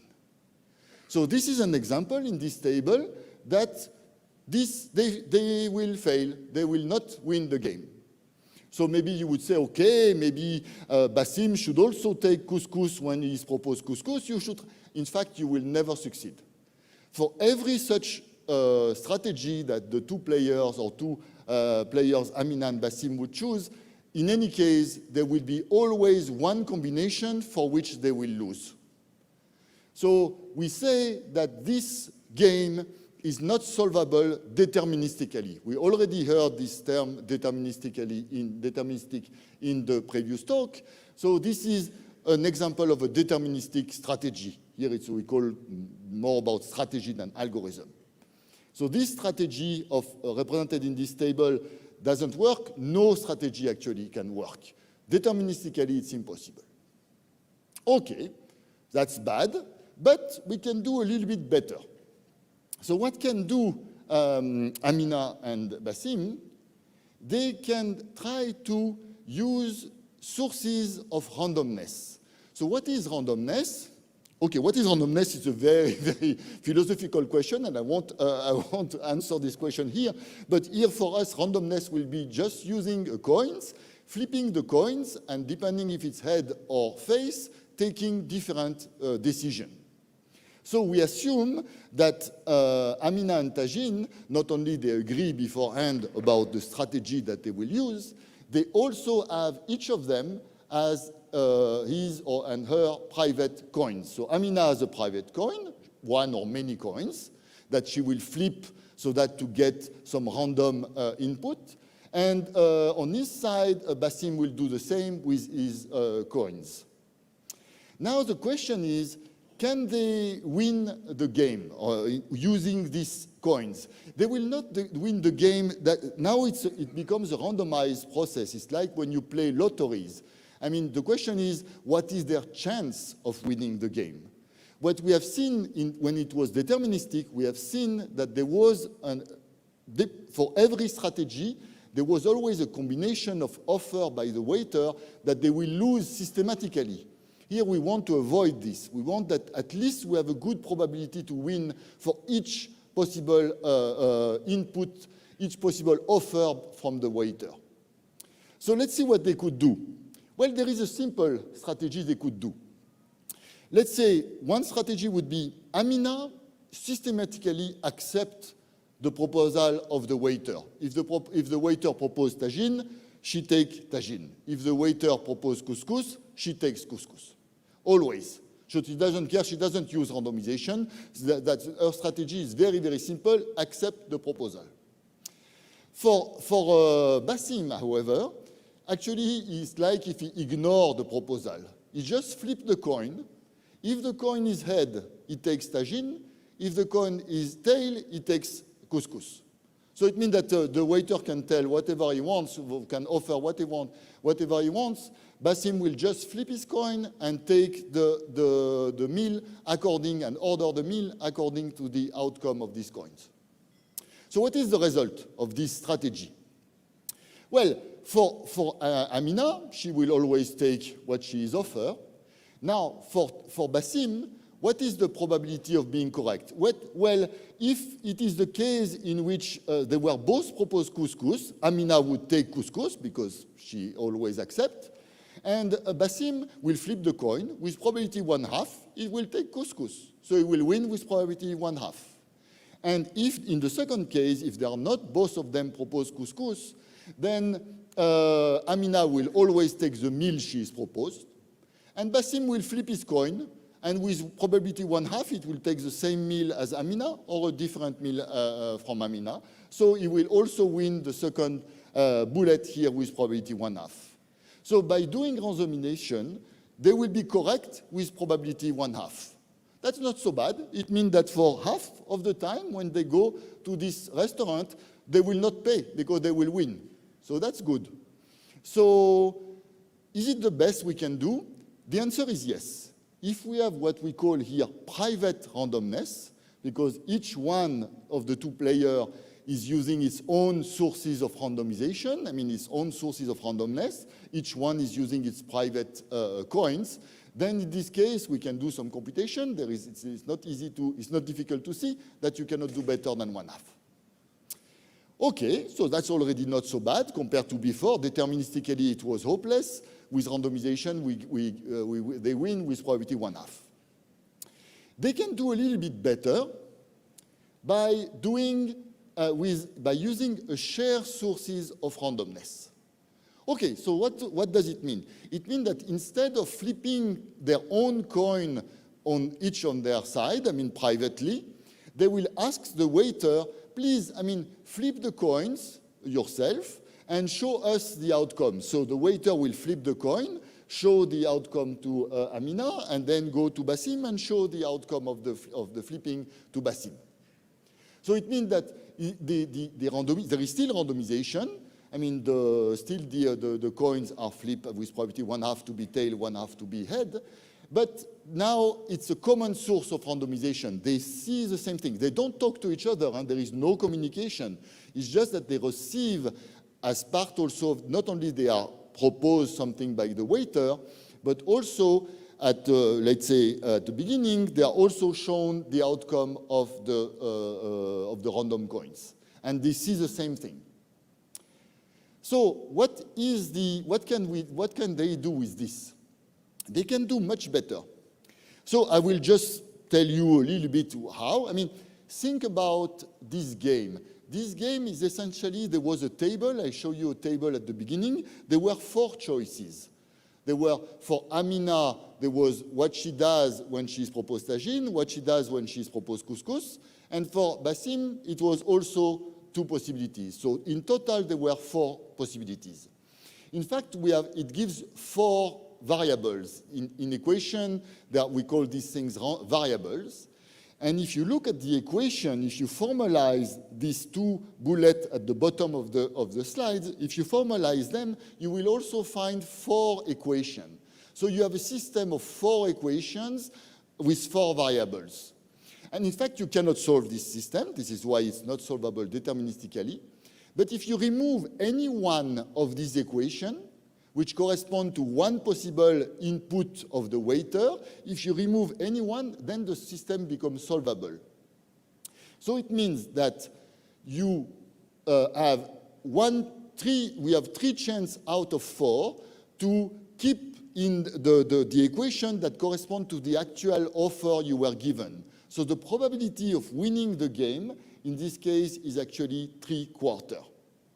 So this is, I mean, if you are a little bit more familiar with a little bit of equation, you can solve this system. Otherwise, believe me, they can win with probability 3/4. Very good, and you cannot do better than that. That's the best you can do. It's a little bit more complicated than before, but still not too difficult to show you cannot do better.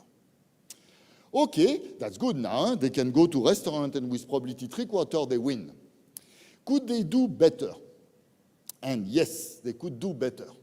But for this, they have to use quantum resources. So it will be difficult for Amina and Basim, but if they are, let's say, provided with quantum resources, they will do the game.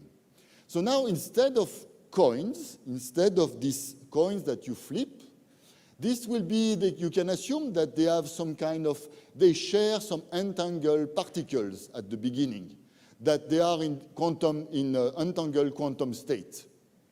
Now, in this case, I won't explain you at all what would be the result, what they could do, but if they are so well that they can bring quantum resources with them, then they will win the game with probability cosinus square of pi over 8. Who cares why is these values? But the important thing is that this is roughly 0.85, so which is larger than 3/4. So if they are using not classical coins, but they are using quantum resources, they will win this game with probability 0.85. Okay, that's amazing. Now they are close to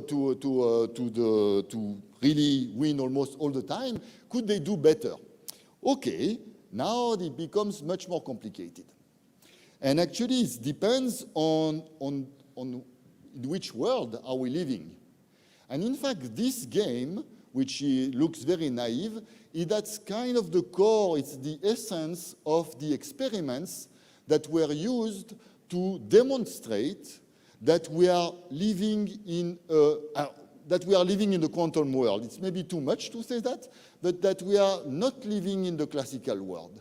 That is, if you take the equation of quantum physics and you create an experiment that looks a little bit like this game, and you can do this. This is, I mean, for instance, there was recently this Nobel Prize given to Alain Aspect. That's similar type of experiments.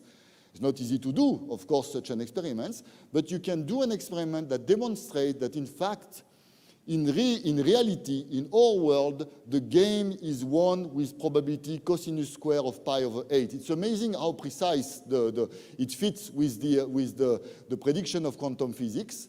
This is what we can observe. So it doesn't necessarily mean that quantum physics is the truth, but it means that quantum physics, the theory of quantum physics, is in adequation with the observation we can do in our world. So can they do better? Well, I mean, we believe, I mean, physicists actually believe not. It's not possible to do better. But now you see it's a little bit too difficult to model. I mean, what is this notion of, you see it's a little bit surprising because now I come to this notion of locality. They didn't talk to each other. They were sharing resources beforehand, but they didn't talk to each other. And still they are winning a game that is impossible to win deterministically.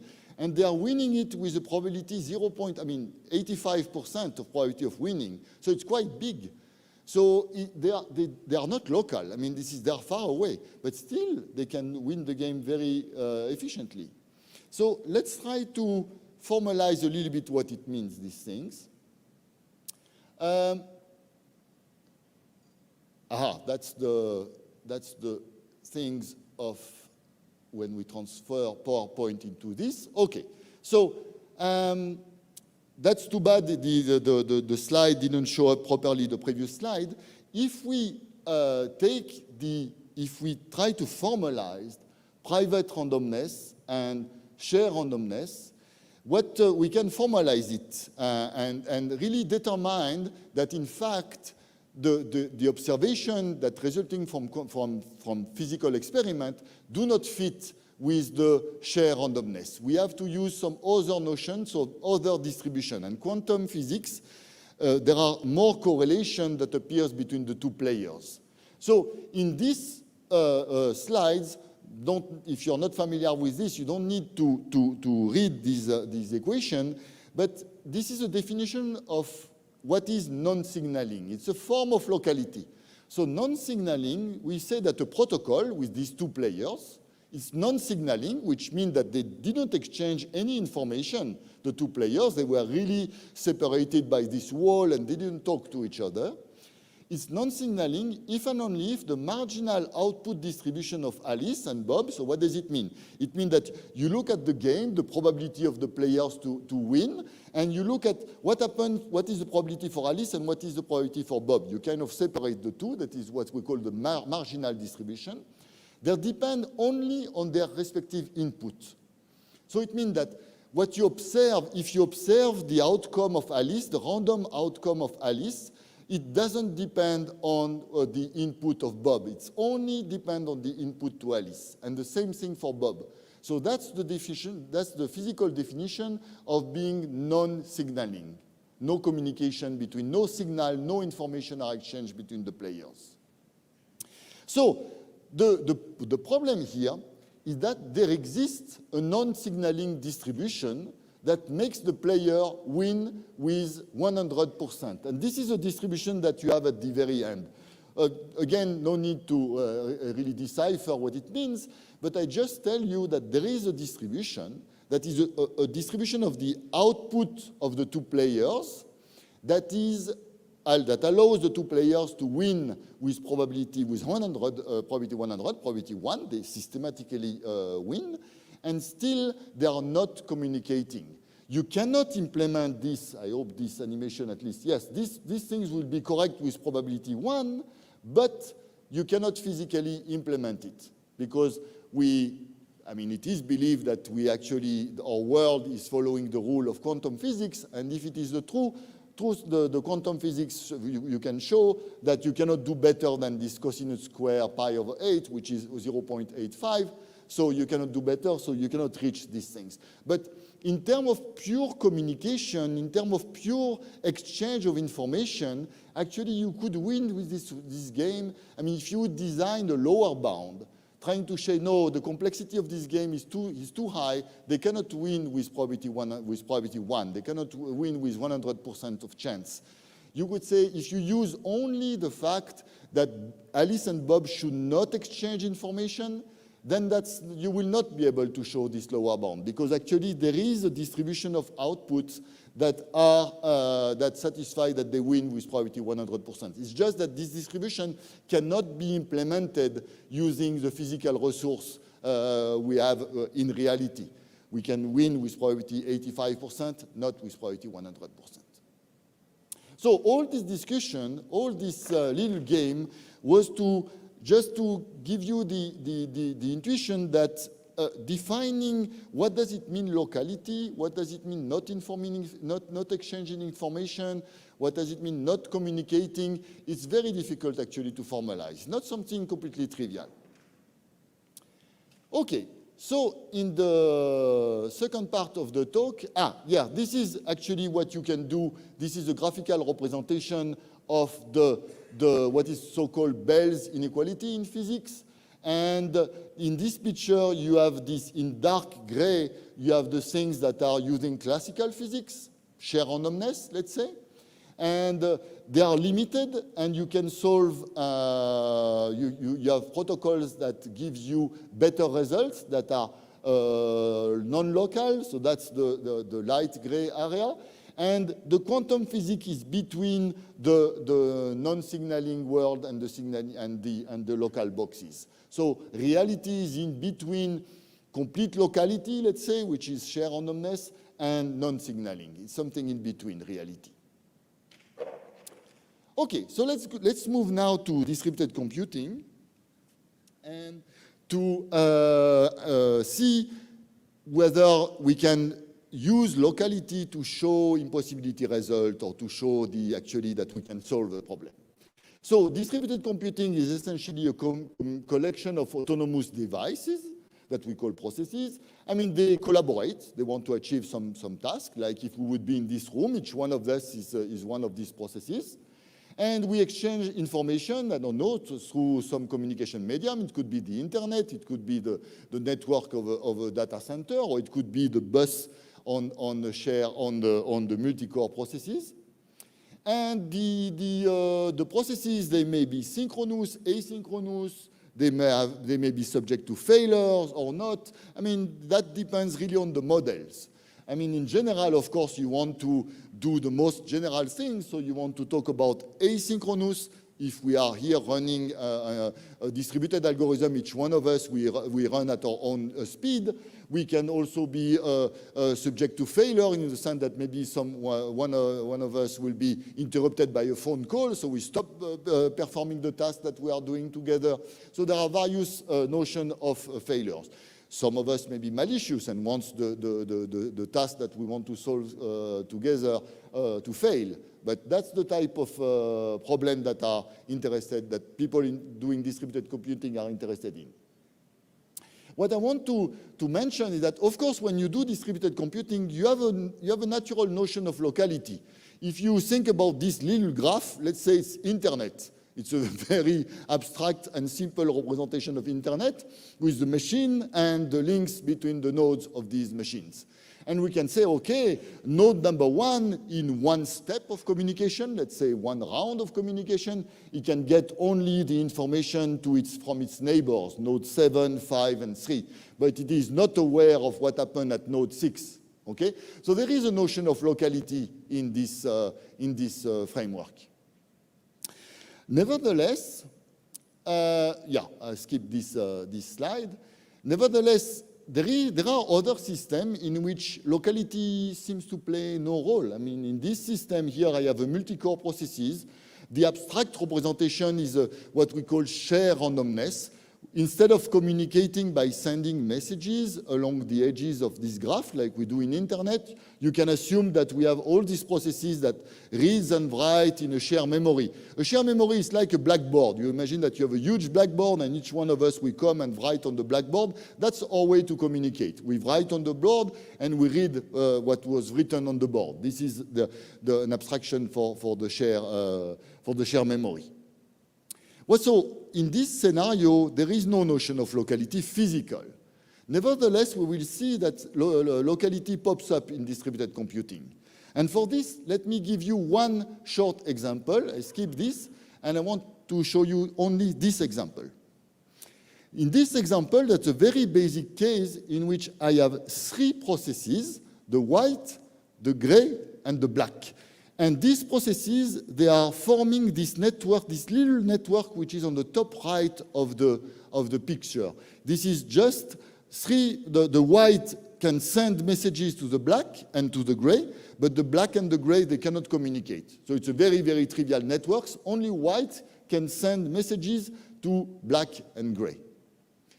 Now, on the left-hand side of the figure, there is what we call an input complex. This is the terminology we use. This is a representation, this is a graphical representation of all possible combination of inputs of these three processes. They can receive they could receive a 0 or a 1. So there are 8 possible combinations which are displayed as 8 possible triangles here.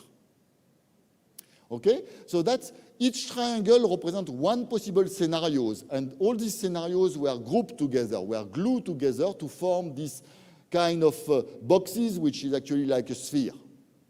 So we have this sphere with 8 possible scenarios, with all 8 possible combinations of zeros and 1. Now they communicate. So each combination of zeros and one at the beginning will give rise to another combination of knowledge after one round of communication. So for instance, let's say if they all start with 1, 1, 1, that's the top, it remains on the top on the figure on the right. And you see that the white, of course, remains with 2 question marks because the white didn't learn anything. But the gray and the black, they learn about the value of the white. So actually, it splitted this sphere that was a nice sphere, very well connected. It splitted into 2 that are 2 separated cones. So that's just knowledge. It's a representation of knowledge after one round of communication. And now, why is it interesting?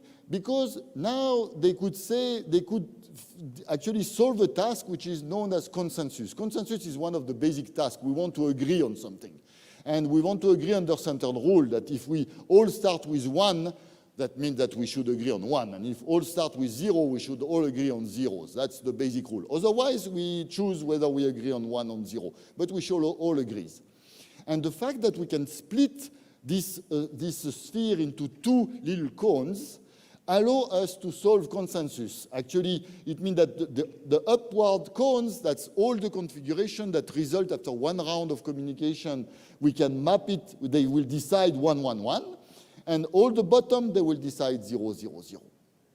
So by just this little slide here, what I wanted to represent is that there was communication in a network, but what was important is the knowledge that they learned. How much information did they get about the input of the other nodes? And if, thanks to this information, they could solve a task that actually you could show that you couldn't solve in 1 round, in 0 round. So you solve it in 1 round, not in 0 round. And this type of abstraction, and this will be my last slide, this is the general view of what people do in distributed computing to show impossibility results. And the first remark is that I use balls, none of them is a soccer ball. I wanted to be on the safe side because both of us, we suffer, we enjoy and suffer for the last World Cup, so I want to be cautious. So we have this representation here, we have the input complex. That's this little word, this little ball that I represent. It represents all possible input configuration. After a certain number of rounds, and it depends on the model, it depends on the time, it can be shared memory, there could be no physical notion of distances, there will be a deformation of this input complex into something which is more complicated, like this ball was cut into 2 parts. So this is a type of thing that happened so it's purely mathematical. We study the deformation. It's a topological deformation that depends on the model and the time. And then finding a solution means finding a mapping from these big things, this protocol complex, we call it, to the output complex. That's the general figure representing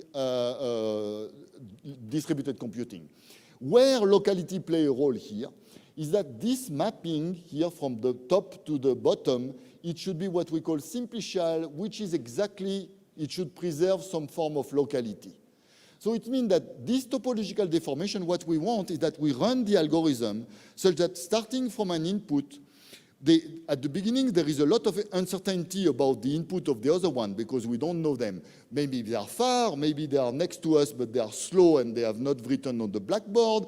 All kind of uncertainty about the other input.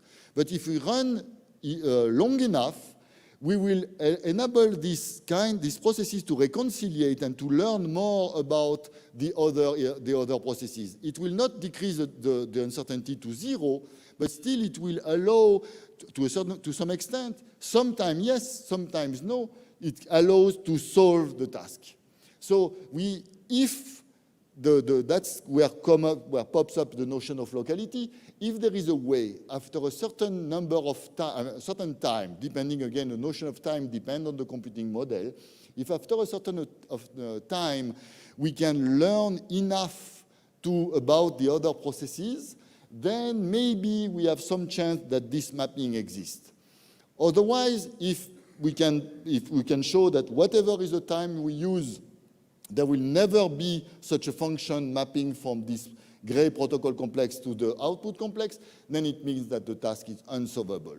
And the structure here of these objects, depend on the model, could be very complex, but they have to do with locality. And in distributed computing, this is where locality here. Locality is in the existence of this so-called simplicial map. It could be physical, it could be notion of asynchrony, it doesn't really matter. The locality is captured by this type of topological deformation. And so to conclude, essentially, distributed computing is about resolving uncertainty by getting closer to each other's perspective, as you have seen with the game with Amina and Basim. The measure of closeness, I mean, is difficult. I mean, it depends on the model. And the way we handle it in distributed computing is by doing this topological deformation, looking at the existence of these simplicial maps, because as you have seen, defining physical locality is something which is difficult. And in fact, the notion of locality we are using in distributed computing is slightly different. And with this, I think I have finished the slide. Thank you very much. Merci beaucoup Pierre. Pierre est très réactif aussi par email si vous lui posez des questions sur son travail. So if you have questions for Pierre about these notions, please send him emails. 3 observations I would like to share with you. One of them, the first of them is that we moved in this Semaine de la Science from French to English. But whenever we invite French speakers and they speak English, they still make us improve our French. Second comment I would like to make is really thank you, Pierre. Maybe you didn't notice, but I think it's very important. The first 2 talks were about the complexity of what we can call traditional computing. It had to do with one computer, the iPhone, the Turing machine. And all this notion of O of n squared, log of n, has to do with the classical complexity. I think Pierre has moved us to modern and future computing. The computer is the internet. What is the complexity of the internet? It depends on the notion of locality. And I think these notions are extremely important. And it's just the beginning of this era. So maybe you, students, will contribute to these things, to discover new things. Last observation, the third observation, I'm sorry, I will make it in Moroccan. So if you إلا ساليتوا هاد السيمانة ودخلتوا لديوركم وجا شي واحد قال لكم فسر لي شي الوالد ولا الوالدة قال لك هذاك الشيء ديال كوانتم كومبيوتين كمومية الحاسوب الكمومي وداك الشيء كيفاش كيخدم داك الشيء قول الوالد ولا الوالدة شوف لا مشيت تعشيت مع باسم ولا مشيت تعشيت مع أمينة وقالوا لي بغيتي سكسو ولا الطعام ولا اللحم إلا ما كنتش هز معايا الصرف يمكن نبقى بلا عشاء إلا كنت هز معايا درهم عادي عندي واحد probability باش نتعشى خصني نقسم مع أمينة ولا مع باسم هذاك الدرهم وعندي واحد لا probability شوية إلا كان عندي ذاك الدرهم كوانتم حاسوبي عندي une grande probability باش نتعشى إلا فسرت لهم بحال هكاك راه يمكن يقولوا هذا يمكن نفهم الكمومية وكوانتم كومبيوتين. Okay, now I'm going to move to the last speaker, Sergio RAJSBAUM. So Sergio came all the way from Mexico through France. He's professor in Mexico. He has studied in Mexico, in the Technion in Haifa and at MIT. And you can check his biography. It's an amazing. He wrote a book about the last slide about simplicial complexes. But I would like to share with you a story. He told me, and I think you might remember him with that story even differently than the rest. When I visited him in Mexico, we used to go out, and he's the Mexican, I'm not Mexican. But the waiters would ask me in Spanish, and not him. So it was a little bit rude for him, because he was showing me Mexico, but they were talking to me in Spanish, and they thought he was American or something. And after dinner, I asked him, you don't really look Mexican, do you? And then he told me the story. And the story is to me amazing. I might not remember exactly the story. There were 10 brothers, I think his grandfathers and others, in Poland before, I think, World War II or something. And the Nazism started striking over there. So they decided to leave Poland and go to the US, like many immigrants, Jews from Ashkenazis from those areas. So they took a boat And the boat was supposed to take them to New York City or something in the US. But the people in the boat lied to them. They went to Mexico and they said, you arrived. So they ended up in Mexico and they thought they were in the US. So actually they were in Mexico. And then they stayed there for a while. Eventually they were happy or not, but they wanted to marry at some point. So they wrote a letter, I might not remember the full story, to the rabbi in the village in Poland, Imam ديالهم في Poland. قالوا لي صيفط لنا شي عيالات. Please send some women, we need to marry, but we'd like women like us. So one of them found a picture of one of the women sent by the rabbis. Oh, this woman looks great, I want to marry her. But then this woman was maybe the grandmother or something, you will correct me, said, okay, I'm happy to come, but I have sisters. So the sisters came to Mexico, and now there is a big family of RAJSBAUM in Poland. They are really Mexicans, even if they don't look Mexican. I'm not sure the story is 100% correct. It was some time ago. Thanks for traveling all the way here, and thank you for being with us.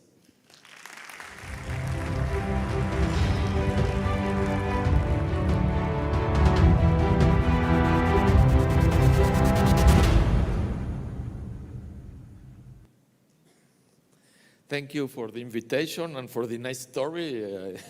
It's quite precise in spirit, at least. Just one detail is that then when the boat arrived to Mexico, they saw some big fruit, yellow, and they opened it and they started eating because it was the most delicious fruit that they have ever tasted, pineapple. And they all got sick, you know, of eating so much pineapple that they have never seen before in Europe. Anyway, well. Anyway, so I will talk about a geometric explanation of the impossibility of democracy, actually inspired by the last slide about the topology that Pierre presented.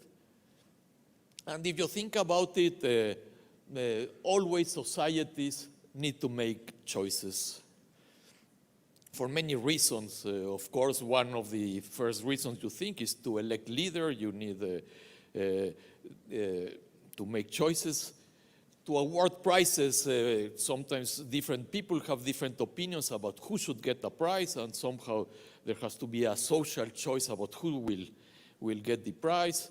Whenever you need to hire someone, society has to make a decision of hire one out of several candidates. In fact, within economic theory, it's considered the fundamental choice. Societies always face the problem of choice because the fundamental issue that resources are scarce. But also, societies composed of animals have to make choices. For example, each spring in beehives, a vote happens when to move a hive from one area to another. I will talk more about these examples, what happens with bees when they have to select a new location, how do they vote. But also Indian jumping ants have roles, so the reason for voting is to decide where to move. For the bees, for the ants, is because they have roles. Once you have in a society a role, and that element of the society stop playing that role, you need to select someone else to play that role. Leaders. Whenever you have leaders and you have to replace leaders, like in the pigeons following a leader, if the leader goes in the wrong directions, the pigeons select a new leader to continue forward. Even the oldest organisms on Earth also have to do elections and do social choices. Bacteria, like this one, can distinguish when they are alone and when they are together. And they need to coordinate to produce light simultaneously, so they vote. They vote by signaling molecules, and the vote gets counted, and even if a certain threshold is reached, every bacterium responds, and so on. So always we think intuitively that there is some will of the people, will of the society, that we have to uncover it through some kind of voting mechanism. Since the Middle Ages, this was the view of Ramon Llull, voting as a mean of revealing the divine truth about who is the objectively best candidate. But it's really not clear, you know, whether it's always there's some will of what people want. This recent book about the history of democracy, Paul cartilage tell us that less than 40% of the UK electorate voted yes to a very complicated question, whether to living or remaining in the US, in the European Union. And this led to the outcomes being taken to equate it to the will of the people. In what sense, what was the will of the people? And so which method, this is the question, which method of voting might possibly reveal this kind of intuitive notion of what society wants, what is the will of the people? Or is there really such a thing? So let me tell you an example that happens actually frequently whenever you try to do voting situations. The issue that happened in this small country in Central America when they wanted to elect a president in the 2006 election.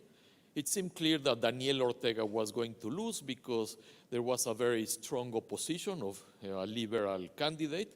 But suddenly another liberal candidate appeared, and there was a split of the liberal candidates, and then Ortega won the election with 38% of the vote, while his two opponents, that was the split of the liberals into two different candidates, although they got together more votes, but among themselves the vote split to less than 30%, and Daniel Ortega won the election. And actually, I mean, it's becoming a more and more dramatic problem of the longest dictatorship in the Americas. And in fact, it is said that this voting splitting is really, as Poundstone says it, an invisible hand frequently misguiding the whole electoral process, the trust in the electoral system, and so on. In many countries, you can see arguments that a big percentage of the elections are really misguided by this voting splitting phenomenon. So how do we devise a fair way of voting immune to vote splitting?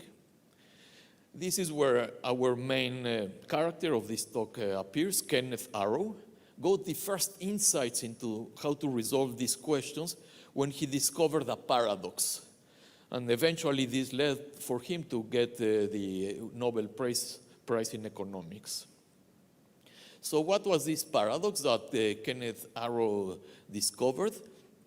Actually, he didn't continue working on this paradox because he said, I thought I had heard it somewhere before. I could not be sure that my paradox was original, so he stopped working on this paradox for some time. But indeed, this paradox was noticed before by Condorcet in what is called the golden age of voting theory in the 18th century. And this essentially what this paradox tells us, that even if individuals may have some clear rational preferences, somehow there is the society as a whole has an irrational preference. So let me explain this Condorcet paradox through kind of a game that some of you may be familiar. You have three options to vote, paper, rock, and scissors. And voters have to say which one of these three options do you prefer. And now suppose that society is divided into three groups. Suppose that the group A prefers scissors over paper over rock. A third of the society has this order of preference. Another group of also a third part of the society actually is a bit shifted to the left, the preferences, so they think that paper is the strongest, then stone, and at the end scissors, and the remaining third of the society also shifted a little bit, thinks that actually stone wins, and then scissors, and at the end paper. So then a strange situation happens. Consider what do society believes, what do they prefer when you consider just pairwise preferences between, say, scissors and papers. Notice that if we compare how many people in the society prefer scissors and papers, you have actually that group A and group C actually both think that scissors is stronger than paper. That means that there is a two-thirds majority preferences over scissors over paper. But if you do the pairwise comparisons with the other two, a similar vote between paper and stone, paper will win. 2/3 of the society believe actually that is stronger than the other, and the same with the other. So this is a very strange situation where actually scissors beat paper, paper beats stone, and stone beats paper by a 2/3 majority of the society. And this is exactly what the paradox tells us, that when society votes in this way, it could be that every candidate can win in a two-way vote, and also every candidate can also lose in two-way votes. A kind of figure similar to this Escher picture, where there is kind of a cycle. Even if the individual preference had no cycles, there is a cycle of preferences of the society itself. So one way that this is said is that individual preferences are rational, but not the social preferences. And then when Arrow realized this paradox, he said, I just started playing around on it, and it took me about 2 days to decide I was on the wrong track because I was looking for some solution. It didn't occur to me that there was no solution to this paradox. What Kenneth Arrow proved actually in 1948, once and for all, is that there is no way of resolving this paradox. There is no ideal voting system.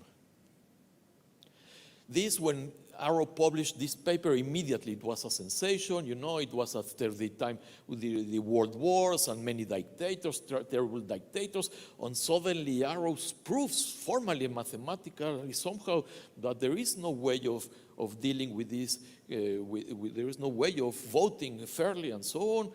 It was a really big sensation, and actually it gave birth to what is called today the modern social scientific choice theory. Let me explain, towards explaining you what exactly is the Arrow's impossibility theorem, let me explain the notion of flip-flop that is what led Arrow to actually formalize the impossibility theorem. Actually, there was the great flip-flop that happened in the men's competition of the 1997 European Championship in Paris, where there was a Candeloro for the enthusiastic French crowd. The only skater that really mattered in the men's competition was this Candeloro. He was really the favorite of the French people. But the Russians were really enthusiastic of winning. They thought they were going for the first time to win all the medals in skating on the men competition. And actually the top players, the top skaters were really Urmanov and Zagorodniuk. And after these two, Urmanov and Zagorodniuk, Candeloro came, was the third preference in this competition. But suddenly something strange happened. Valensko appeared that he was actually way below in the preferences, and somehow when they counted the votes, the judges, in the way they were counting, somehow they had some system of counting who will win, who will get the medals. When Valensko appeared, this occurred a flip between Candeloro and Zagorodniuk, and raised by one, and in the end Urmanov got the gold medal, then Candeloro the third. So this is what is called an irrelevant alternative. Somebody that is actually way below causes a flip between two candidates. And this was a big scandal in the Olympic Games, and the Olympic Committee said, no, we are going to change the way of voting, and they changed it, and the next Olympic Games they use a different way of voting, which they promised would not have this flip-flop situation. And actually it also had a flip-flop situation because they didn't know about Arrow's impossibility theorem, that simply you cannot evade these kind of situations. So let me tell you exactly what Arrow impossibility theorem says. Arrow says that if you have at least two voters, and at least they are voting at least over k alternatives, where k is at least 3. And you have a situation exactly like what we have been seeing. You ask society, in this case, we consider the smallest case of 3 alternatives, A, B, and C, and you ask people, well, what do you prefer? In which order do you prefer the alternatives? So you say, well, in this case, 10 people think that A is better than B and B is better than C and so on. You have a table like this of the preferences, the individual preference. And what is the goal? What the arrow was analyzing is, let's design a function f, some way of counting the votes. I don't care what, it's abstractly a function f that will take as input this table and produce a single preference that will be, this is called the aggregation function, that will produce the preference of the society. This is what Arrow wanted to investigate. And now Arrow came with a very novel idea, which says, what would be the minimum things that you would expect that such an aggregation function would satisfy? He called them axioms. And of course, he said, well, what are the minimum things of any voting system that you would expect? Any aggregation function should satisfy what? The first thing that is very clear is unanimity. What does it mean? That if everybody in the society prefers some candidate X over some candidate Y, X is on top of Y for everybody, of course the function should also produce X on top of Y. The final, in the final election, X, it would be very strange that nobody thinks that X is better than Y, and this is flipped in the decisions at the end. Then the other is the independence of irrelevant alternative axiom, which is what just explained, this avoiding this flipping by somebody that doesn't have anything to do. Or another way of putting it, you go to buy ice cream to a nice restaurant, and the waiter tells you, you prefer lemon or orange ice cream? And you say, no, I like lemon better, thank you very much. Then the waiter goes to the kitchen to bring you your ice cream, and he comes back and says, so sorry, I just noticed that there is some vanilla ice cream left. And then you say, well, then I prefer orange. So this is this irrelevance. We don't want a voting system that has this property of this type of phenomenon. So Arrow proves something dramatically for that still has the effect of today. Any function that satisfies unanimity and independence of irrelevant alternatives is a dictatorship. Or in other ways, the only functions that satisfy unanimity and independence of irrelevant alternatives choose directly the preferences of one of the voters without even looking at what the other, they say Rachid. The function for F will say whatever Rachid is the preference, will be the output. We will not even look at what Pierre and Sergio and the others want. So this is Arrow impossibility theorem. Yes, so, okay, so, soon after, immediately after Arrow presented this paper and presented a proof for this theorem, immediately people were shocked and they tried to say, why? Let's read the proof to understand what's going on. And people could not really understand what is the reason behind the proof. So immediately many other proofs, alternative proofs, began to reprove the theorem again in different ways. And even today, when the Arrow impossibility theorem is taught in every program of economics, of economics or political science, people learn about, even in computer science today, because it's about distributed computing and complexity and so on. So even until recently, again and again, more proofs begin because nobody kind of likes the way the proof is explained. So now computer science bringing new ideas to social choice. There is even computational social choice theory where we show the complexity of the voting system, the algorithms, fairness, robustness, and so on. And we try also to bring the distributed computing perspective to Arrow impossibility theorem. And we derive an alternative proof with our Marjac Raventos from Spain that try to explain really behind it what is really going on, because all of these proofs just seem to manipulate in an ad hoc way different combinatorics things about the axioms. And this, as I said, is inspired by this perspective of representing geometrically the possibilities of distributed computing.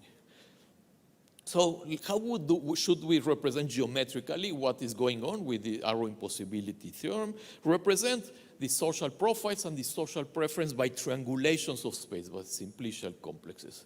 Let me explain how. Suppose the outcome of the aggregation function is that society prefers A over B over C. Okay, so I draw a triangle, and I put inside the triangle the preference A over B over C. And now I label the vertices with the pairwise preference. I say, A is preferred over B in this total order, A is preferred over C, and B is preferred over C. Very good. And now I say, well, but maybe the outcome is not A over B over C, but some other, for example, maybe A over C, and ACB is maybe the outcome of the function. So then I put another triangle. I label the corners of the triangle with the pairwise preference. And then suddenly I notice something interesting. Actually, in both of these outcomes, ABC and ACB, there is agreement on two pairwise preference, AB and AC. So actually, those two triangles are glued on that edge. In both of those situations, A is preferred over B and A is preferred over C. And if you draw all the possible outcomes of the aggregation functions, you can see there are 6 permutations.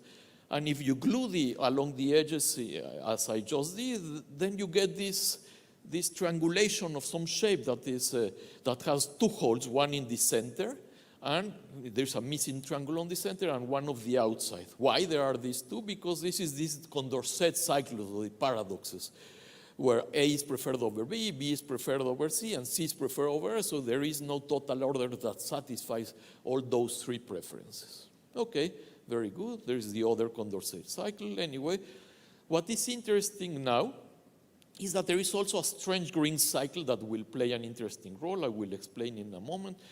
That is this unanimity kind of cycle, but I will explain in a moment. This cycle goes around the hole in that way. What is interesting is that we can do the same pictures, but now for the social profiles, for what society prefers, what individuals of the society prefer. We could have any number of voters in the society, but the smallest case is 2 voters, like in this situation. We have and I do exactly as I did before. I put triangles for what possibilities, what society might prefer. The triangle on top is where the first voter prefers A, B, C, and the second voter prefers ACB. And again, I label the corners with the pairwise preference now of each individual, of the 2 individuals. So for example, the top vertex says B, the first individual prefers B over C, and the second individual prefers C over B, and so on. And the 3 corners.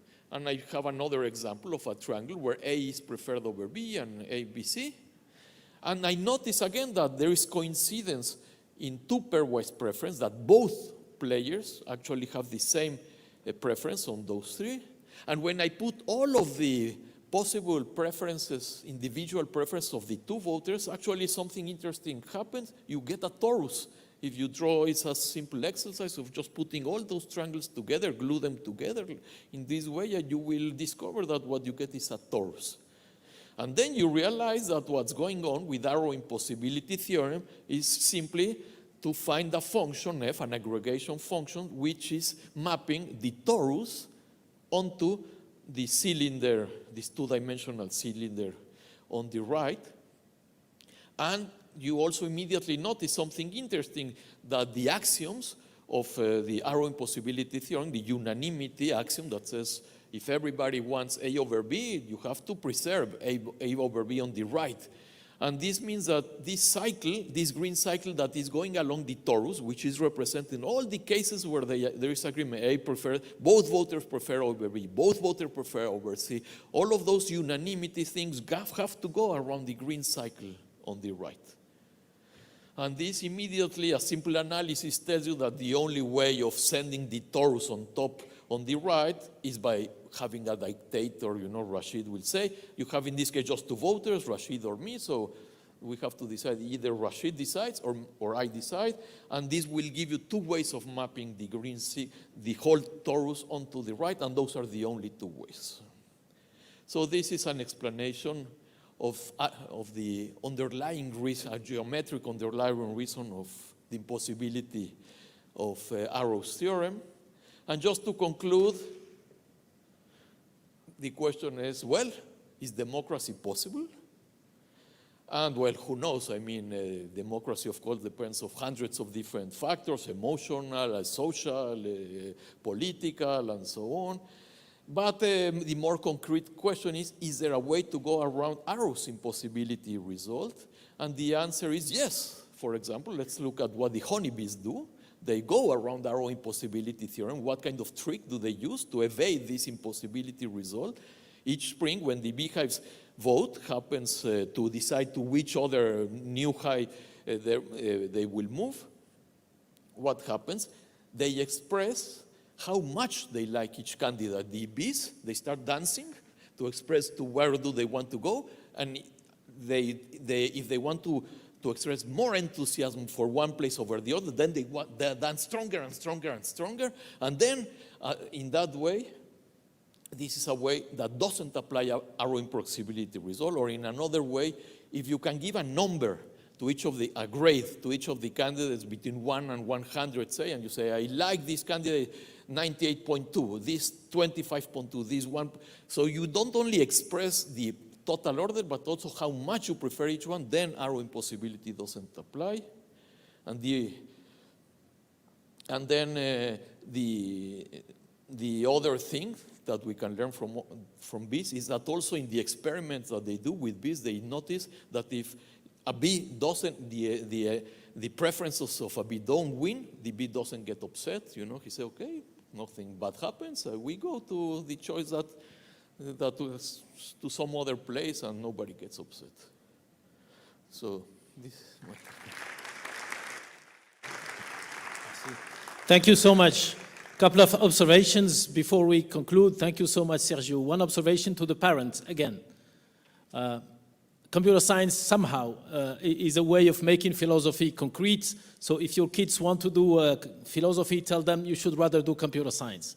Same for physics. Thank you, Pierre. If they want to do quantum physics, you could tell them maybe in computer science you can have a job and do quantum computing. And now biology and economy. So send your kids to UM6P to do computer science. Second observation, message to the students.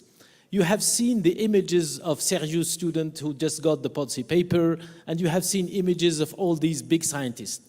But you can also think of Zuckerberg or Bill Gates or others. They were all extremely young when they did what they did. Furthermore, they were not very rich. Unlike the Industrial Revolution, where Rockefeller was the son of Rockefeller with oil and stuff, these kids were just engineers. So I hope it will give you some will and strength to decide to either prove impossibility results or create big companies. So think that into consideration. Last word, let me invite Ahmed Bouajjani, who would say a couple of words to conclude, because he organized this morning. Let me say that Ahmed Bouajjani just got distinguished in Sweden by Dr. Honoris Causa. So when we had Walid Regragui in Qatar, we also have Ahmed Bouajjani in Sweden getting honored by the King of Sweden. So he will conclude, and thank you for your attention. Thank you. Thank you very much. So I hope that you enjoyed this morning. So in the name of all the organizers, I thank very warmly all the speakers. Thanks a lot for being here and for doing such a great job to convey complex concepts and ideas in a way that is accessible to non-specialists. So this is a hard task, and I think we had this morning great talks, and I hope that we should thank them all. Also, I would like to say that I think that what we learned today is that computer science is, first of all, a science. So, of course, there is, several sides of computer science. So there is a part which is engineering and technology, but there is also a science that is based on deep investigations of the problems in order to make progress. So we have seen this morning, for instance, in the first talks, how the computer science has been created first and developed based on questions that's raised in mathematical logic and so on. And there is a close interaction between these sciences and in both directions. And also we have seen that thinking about solving problems is a problem which is not just you need to improve some ideas, but you need to understand really the complexity, for instance, of the algorithms. What is an algorithm? Of course, this is a fundamental question, but then to understand the complexity, we have seen that this is a process that is somehow surprising, as we have seen, and that even easiest problems can trigger a very long research path in order to improve, and we are still able to improve this. But only, and I mean, in the other talks we have seen that computer science is closely related to many fields in our society and other scientific fields, and it can solve deep questions, and all this needs a deep understanding of these questions. This cannot be done, by just beliefs or without understanding the deep mathematical foundations of these questions.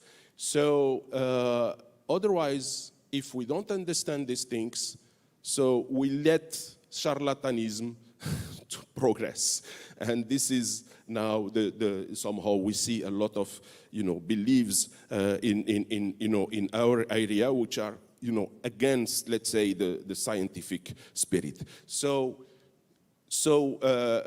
that's I would like to say to the students that having a rigorous, fundamental, and thinking based on rigorous thinking and the foundations is essential, and without this, no progress can be done. And no major developments of this area can happen. So thanks a lot. I hope you enjoyed again our morning, and thank you for being here. Thanks a lot.